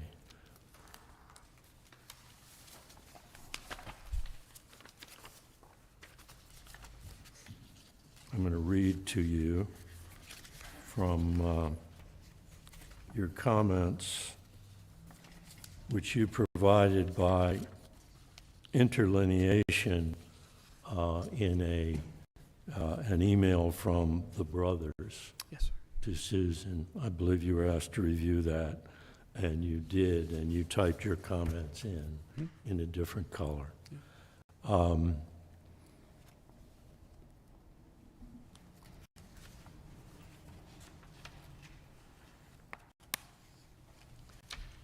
In one portion, you state, "I'm not refuting that surface runoff flows from 110 to 112. 110 is higher, and inevitably the flow of runoff will be toward 112. The point I was making is that the standing water on 112 is not solely the result of the surface water that flowed there from 110. That surface runoff obviously contributes to the water, but if the groundwater elevation were so high, it would have the opportunity to infiltrate and wouldn't remain ponded as it was." You recognize that as your statement? Yes, sir. And so you acknowledge that there is runoff from 110 onto 112. Yes. But do I understand correctly that you're saying the effect of the elevated groundwaters that were in evidence at the time you visited with Susan the properties, that the runoff didn't change the complexion of what you saw because it was supplemental to the high water from the elevation? Is that a correct understanding? Yes, the condition at the moment on that day was clearly an elevated groundwater condition and was obviously contributed to by surface runoff from the rain the night before. But it was clearly, the problem was everywhere, right? It was clear that was not a puddle on their property. It was clear that there was a surface of water that had come up and was affecting all of the properties in the vicinity.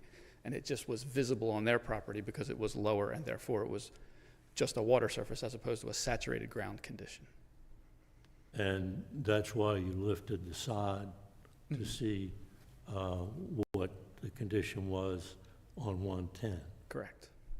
And what you saw convinced you that it was the same high groundwater elevation that you were seeing on 112. At that time, yes.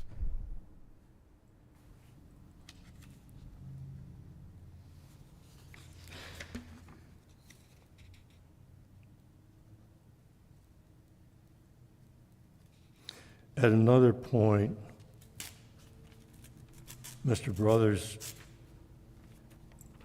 asked in his, I say Mr., the brothers asked, and I'm not sure whose email it was, but in their email, doesn't he contradict himself when he provides, talking about you, when he provides guidance on changing the elevation levels of the properties? If the standing water on 112 is due to high groundwater elevations and the increase in rain levels during December 2023 and January 2024, and that ground elevation is masking that 110 is experiencing standing groundwater under the surface, why would 110 change their landscaping elevations? Because the engineer is basically stating 110 has no effect or bearing on the problems 112 is experiencing. And your interlineated response is, my point was not that 110 has no effect on the problems at 112. My point was simply that the area of 110 contributing surface runoff to 112 is small. And in my opinion, that amount of water was not the primary reason for the pond. Is that your, That was my assessment on that day, yes. Okay. And I want to come back to something that you stated earlier about coming down to the language in the code of being reasonable. With the downspouts being collected and being piped to the street, the amount of water that drains to the location that we're talking about, the side yard between the two units, is the same amount of water, the same area, the same amount of runoff theoretically that drained there pre-construction. So that's what I have to take into account when I'm assessing reasonable. There's no additional runoff that's coming in that direction. There's no additional impervious surface contributing runoff in that direction. It's the same side yard. It's the same pervious condition. So in my opinion, at the time, we were looking at a high groundwater condition, and based on the information I was given about the construction, the amount of surface runoff being contributed to that location was not unreasonable. It was similar in nature to the previous condition, the pre-construction condition. Sherwin, any questions? No, thank you. Jack? No question. Steve? Question, just to confirm it again, the structure itself, was it your assessment that the structure itself, water runoff from the structure itself, is not causing the issue? That was my assessment based on the information I was given that the downspouts were carrying the roof runoff to the street. I have no personal knowledge specifically. Thank you. That's it. Thank you very much.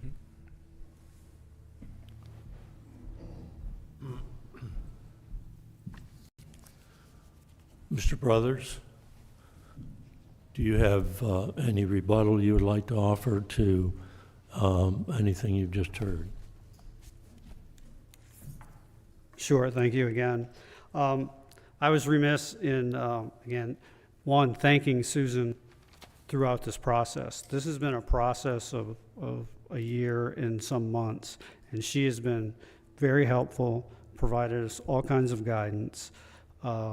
There's numerous emails going back and forth, so there's been great dialogue. She's been empathetic to our concerns, and so we just want to say that we're very thankful for everything she's done for us. And I wanted to emphasize again, this has been an ongoing issue. We just didn't spring this up. We were in communication with the builders weekly, at least, while they were there, and they started doing the landscaping, and they're saying wait for the downspouts, and it's not going to be a problem. So we've been in communication. We just didn't say, oh, well, we got a problem now. We've been on this since July of 2023, when they were, June, July 23, when June, in 23, when they were doing the construction phase. We were in constant contact with the builders because we're there every day, and we've been in a lot of communication with Susan. So I just wanted to say appreciate that. Again, we were always talking to people involved. We didn't talk with the owners because they weren't available. The builders were there, so we thought they would be the responsible to pass it on to the owners. I think it was said that we didn't have a French drain on our system. We did have a drain in 2016. It's about 8 to 10 inches deep. It's about 1.5 foot wide. It was filled with rock. That's where our corrugated pipe was. So we did have a drain. It didn't meet the 2.5 feet, 4 feet that's required of the code, but for us it was we weren't raising our elevation, and we were just doing an improvement, not a build. There's been a lot of talk about the wall. The wall is just it looks nice, but it is it acts as somewhat of a barrier. But there is a channel drain on 110's side of the property that any water now that would flow down, surface water, and that's all I've been talking about throughout this whole thing is surface water, nothing about the roofs The roofs are taken care of except for the back French drain, or the back dry well, if you think that's sufficient as a dry well. But we're just talking the surface water. We've never said that the amount of water that we showed in these pictures was all coming from 110. Because at this point in time, our downspouts still came into that area, that catchment area, and that's how we had built it, for our downspouts to collect that water, our surface water, all to stand there, and then collect there, and then dissipate over time. And that's how it worked perfectly. The pre-construction, there was no runoff from 110 because I showed in those first pictures that the properties were level. There wouldn't have been any runoff because there's no slope. The railroad ties were there, and then ours was level. So we collected our water, they collected their water. There was no problem there. So now that they have a slope, this is, we feel this is what has caused the problem. You can see from the construction picture drainage, the dirty water that's come to us, and we didn't say that all that water, we're just saying it contributes. And then post-construction, you can see the tainted water from the mulch is on our side.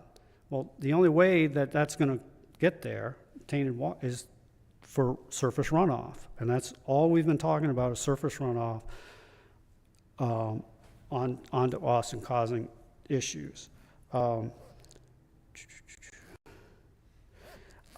I would just ask if there was a landscape plan submitted with the building plan, is that a requirement or not, and was there one?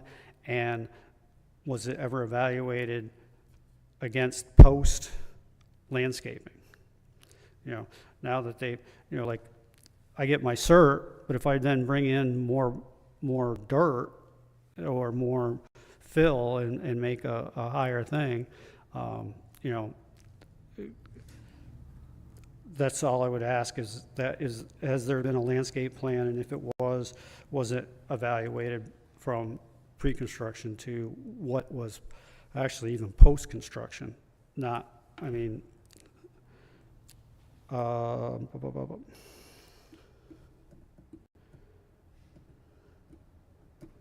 yeah, so pre-construction runoff, we've never contended that that was us. That's all I have, unless there's any additional questions for me. I don't have any additional questions. I do, sir. Sure. Mr. Brothers, what made you, did you consult with any engineer regarding building that wall? No, we dealt with a local landscape company that has done extensive work. He's from here. He's done extensive work in Bethany and around the Bethany area, and this is the system. We talked about different systems, and this is a system he recommended. There was a talk about just putting a sump pump in and pumping all that water that came. But again, we're pumping someone else's surface water. Don't mind pumping our own surface water, but we're pumping someone else's surface water. We're paying for the pump, paying for the electricity. If it breaks, we got to take care of it. And if the electricity goes out during a storm, what's going to happen? We're still going to get impacted from additional, we're talking about the additional surface water runoff. So that's why we went to this. It's not the wall. The wall holds up the channel drain. The wall is a nice looking thing. Instead of just putting a channel drain down the middle of our property, the wall is aesthetic in its appearance. It will provide, because it's not totally not permeable, because it's just blocks. So there would be some flow between cracks, because water always finds cracks. But it's on a footer, and then the channel drain is connected to 110 side of the wall, and it is sloped to roll out to the front of the property to go to the street.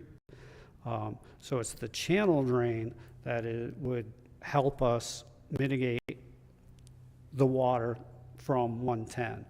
But we did all this at cost to a problem that we don't think we caused. And so we're asking that if the town finds that 110 needs to make some changes, that we're more than willing to come to the table and have a discussion with the town, with the neighbors, and come up with something that works for both of us.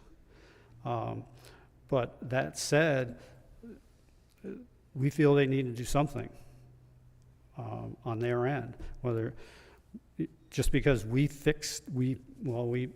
mitigated the problem, we don't think that should allow them then to do what they did because it caused us to mitigate it. See my point? Before you had the wall installed, did you discuss what you were planning to do with 110? No. They have not had any discussions. They have not mentioned any of the notices that were up. They have not mentioned the letter that has come forward.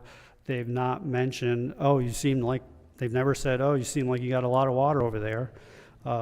They've never said, oh, look at those rocks that came from our side and moved them. I moved them back. So there's been no communication with them. I think Ms. Frederick had one communication with the owner when the builders were there, but that was it, and I don't want to characterize that. Very good. Thank you, sir. Sure. Jack? No questions, really. Just a question about the construction. Sure. And the water, the brown water that you were referencing, that you saw. Could it be that was just because of construction? Is that a possibility versus it being runoff? No, you could see in some of those slides, you can see the funnel of water runoff during their construction phase through the where the railroad ties come together. You can actually see the runoff. And one of those pictures, I'm not sure if you got the presentation by email. You can click on the picture and you can watch. It's a video, so you can watch the water roll down from their side to our side. Thank you. I wasn't able to capture any of the post water. I wasn't going to put on my rain suit and go out there and film for 20 minutes or 30 minutes when it's raining. So most of that we captured either from our decks or after the fact. But the only way that we get brown water during construction and tainted water after construction is from dirt and mulch that's not on our side. Okay, thank you. Sure. Would you mind staying there for a moment while we ask a question of Susan? Yes. Susan, Mr. Brothers had mentioned a few moments ago, he'd just like to know whether there was a landscaping plan before and after, and whether they're evaluated and compared. There's not a landscaping plan per se, and it's not required. What's required within the last, I think it's year and a half, 2 years, are plans for any permeable, impermeable surfaces. And there's an ordinance, and what it does is it limits the amount of any surface you can put down, and it also limits the amount of any that can be not permeable. And other than that, we don't know when they're going to do landscaping. I get a final grade. They're not supposed to bring in more dirt. That's my grade that we go by. And I don't think they do. I think they just lay sod and then put mulch down. And the grades, the elevations that you go by, you do have that at the permit stage, and then you compare it at the post-construction stage? Right, the lot has to be final graded, so we can tell what's going on. It can't be any, it's basically ready for seed or sod or whatever they want to do. Okay, thank you. Could have it already, but generally no. Did you have anything further to say? No, the only thing is if members had a chance to go out there and you look at that one picture from 2016 where we've completed our construction and their land is totally flat, and then just compare that picture to what's there now, you see the slope, you see the difference in grade. It's just obvious to the eye. And we hope that one survey that we provided gives you the objective, the factual that it is that much higher than our property when they were both level prior to construction. So I'm not sure how it works out with the elevation certs, but we have either compare the pictures or on site look at the I wish we had I guess another picture like you suggested of during that time frame, but we just have that one picture where both are flat, and then we have the pictures of what it is now and what we're experiencing based on that. Thank you.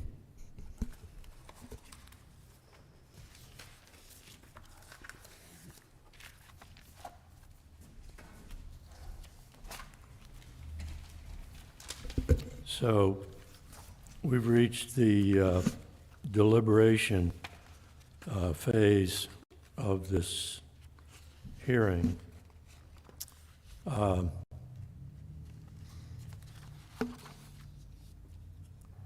So we close the evidentiary phase, and as chair of the board and in accordance with the board's custom, I will proceed first in our deliberations to review the legal standards we apply in deciding appeals from a decision of the building inspector and to offer my initial views. We will then hear from each of the other board members in order of seniority. In this appeal from the town building inspector's decision, we engage in what is known as a de novo review.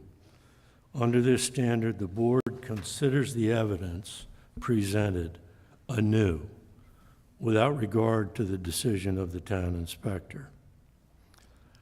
The appellant submitted a letter dated September 19, 2024, which addressed, quote, the specific outcome we are seeking from the Board of Adjustments, close quote. First, the board is asked to determine if 110 Central Boulevard is in violation of Town Code provisions 475-1, 395-30, and 395-34. They then asked that if a violation is found, to either require the increased elevation of the landscaping on 110 to be lowered so as to not have surface water runoff onto the property at 112 Central Boulevard, or to direct the owners of the two properties to reach an agreeable resolution to the problem. It's unfortunate in the extreme that the neighbors haven't been able to communicate and resolve these matters to their mutual satisfaction.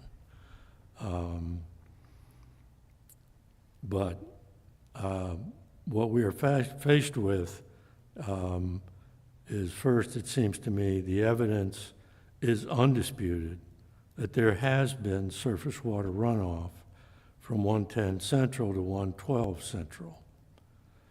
However, in my view, the evidence does not establish that such runoff had a material negative impact as required by Section 475-1B1, or was draining unreasonably or creating an excessive burden as required by Section 475-1C and D and Section 395-30C.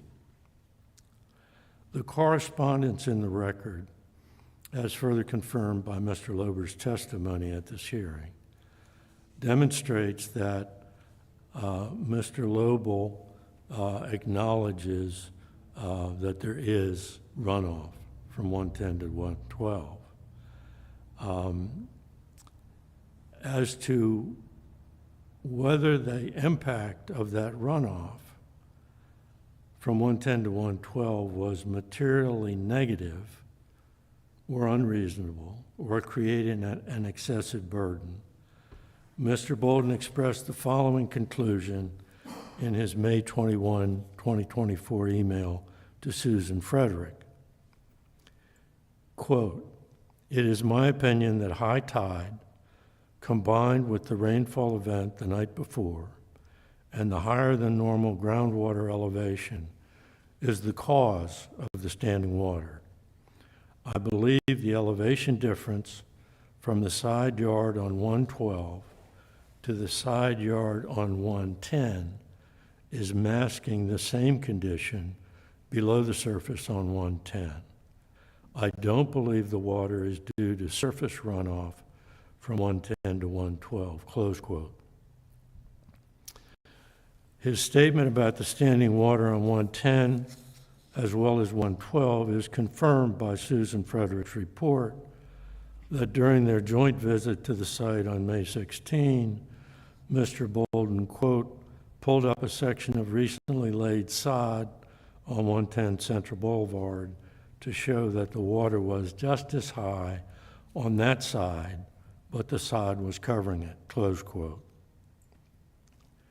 The building inspector relied upon the town engineer's judgment that the stormwater runoff from 110 to 120 was not unreasonable, in concluding that there was no violation of sections 395-30 and 475-1. I note that in section 475-1B1, the town code itself relies on an evaluation of the impact of an elevation change for a new dwelling by an engineer appointed by the town to determine whether it would have, quote, a material negative impact on adjoining properties, close quote. Thus, the building inspector's reliance on the town engineer seems entirely appropriate. After carefully reviewing the engineer's written report and responses to the appellant's critiques,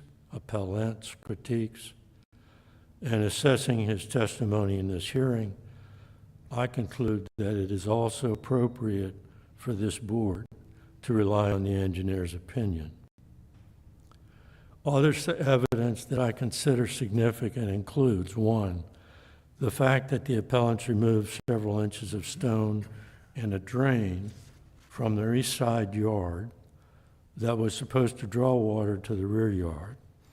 The building inspector found that this leaves the east side much lower than it was before the 110 construction. It seems to me that this fact increases the likelihood that elevated groundwater may be the major, if not the only, cause of flooding at 112 Central. Second, the fact that there is agreement that there is no runoff from the dwelling itself due to the gutters, downspouts, and connections to buried pipes and dry well. A few other issues I'd like to mention. As to an engineering study before issuance of a building permit,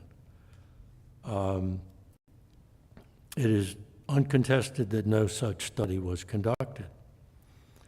However, the evidence is that the engineer did evaluate the site post-construction, and that fact was relied upon by the building inspector. We also note that apparently in keeping with the custom prior, the town code has been changed to read may be required. As to the French drain, Code Provision 475F states that new and remodeling construction building permits will include a French drain around the foundation. It is uncontested that the building permit for 110 Central Boulevard did not require a French drain around the foundation. The town building inspector, in her report and in her testimony here, says that the purpose of a French drain is to divert water away from a crawl space or a basement, and therefore it is not necessary for 110 Central because it is on pilings with a filled slab.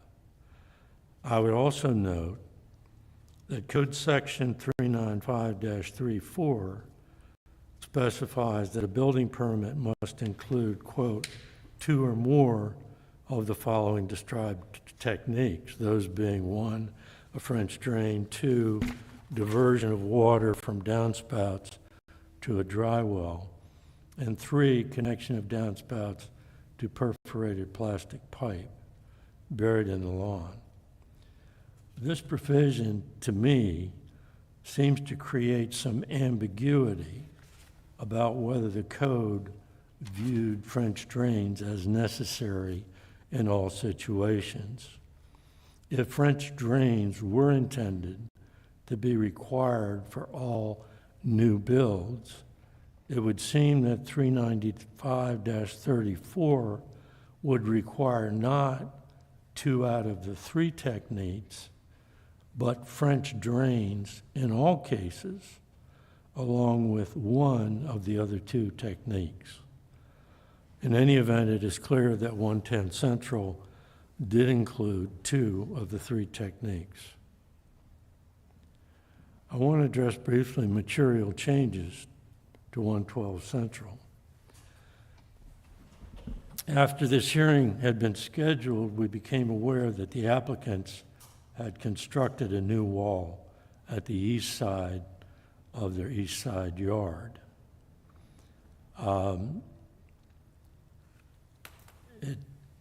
It appears, and I believe the testimony is, that this should prevent surface water runoff from 110 to 112. I view this as a material change of the circumstances presented, which could raise a question as to what type of relief might be appropriate or even possible if we were to conclude that the appeal should be granted. A case may be considered moot if an event occurs that renders it impossible for a reviewing court, or in this case, an administrative agency, to grant relief. The mootness doctrine applies to both appeals and to legal and factual developments. Here we have factual developments which it seems to me may make the claim for relief moot. I don't think we need to decide that because I believe we should affirm the building inspector's decision, but I do think it's a question that raises serious issues. For all those reasons, I believe the town building inspector's challenge decision should be affirmed and the appeal denied. Sherwin? Thank you, Mike. To be brief, I support your conclusion. I think Susan's report was complete and proper and supported by the engineer's report. Thank you. Jack?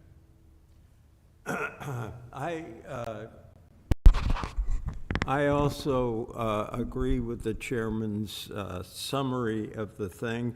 We do know that we have flooding around here and standing water, so the conditions as reported by our town engineer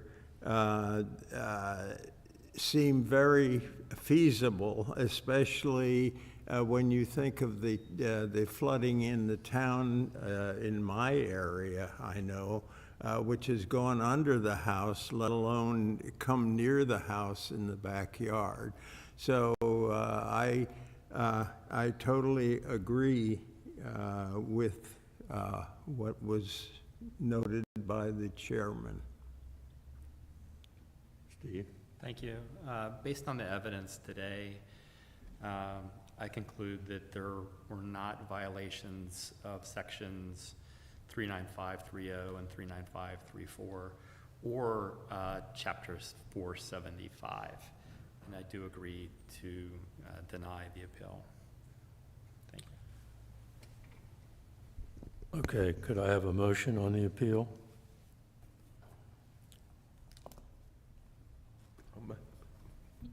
I make a motion that we deny the appeal for the, from the applicant at 112 of Central. I'd like to qualify that to say to deny the appeal and affirm the decision of the town building inspector. Thank you. Yes. A second? Second. All those in favor? Aye. Aye. Aye. All, there's a unanimous decision, and that is the decision of the board, and we thank you all very much. This hearing is concluded at 12:35.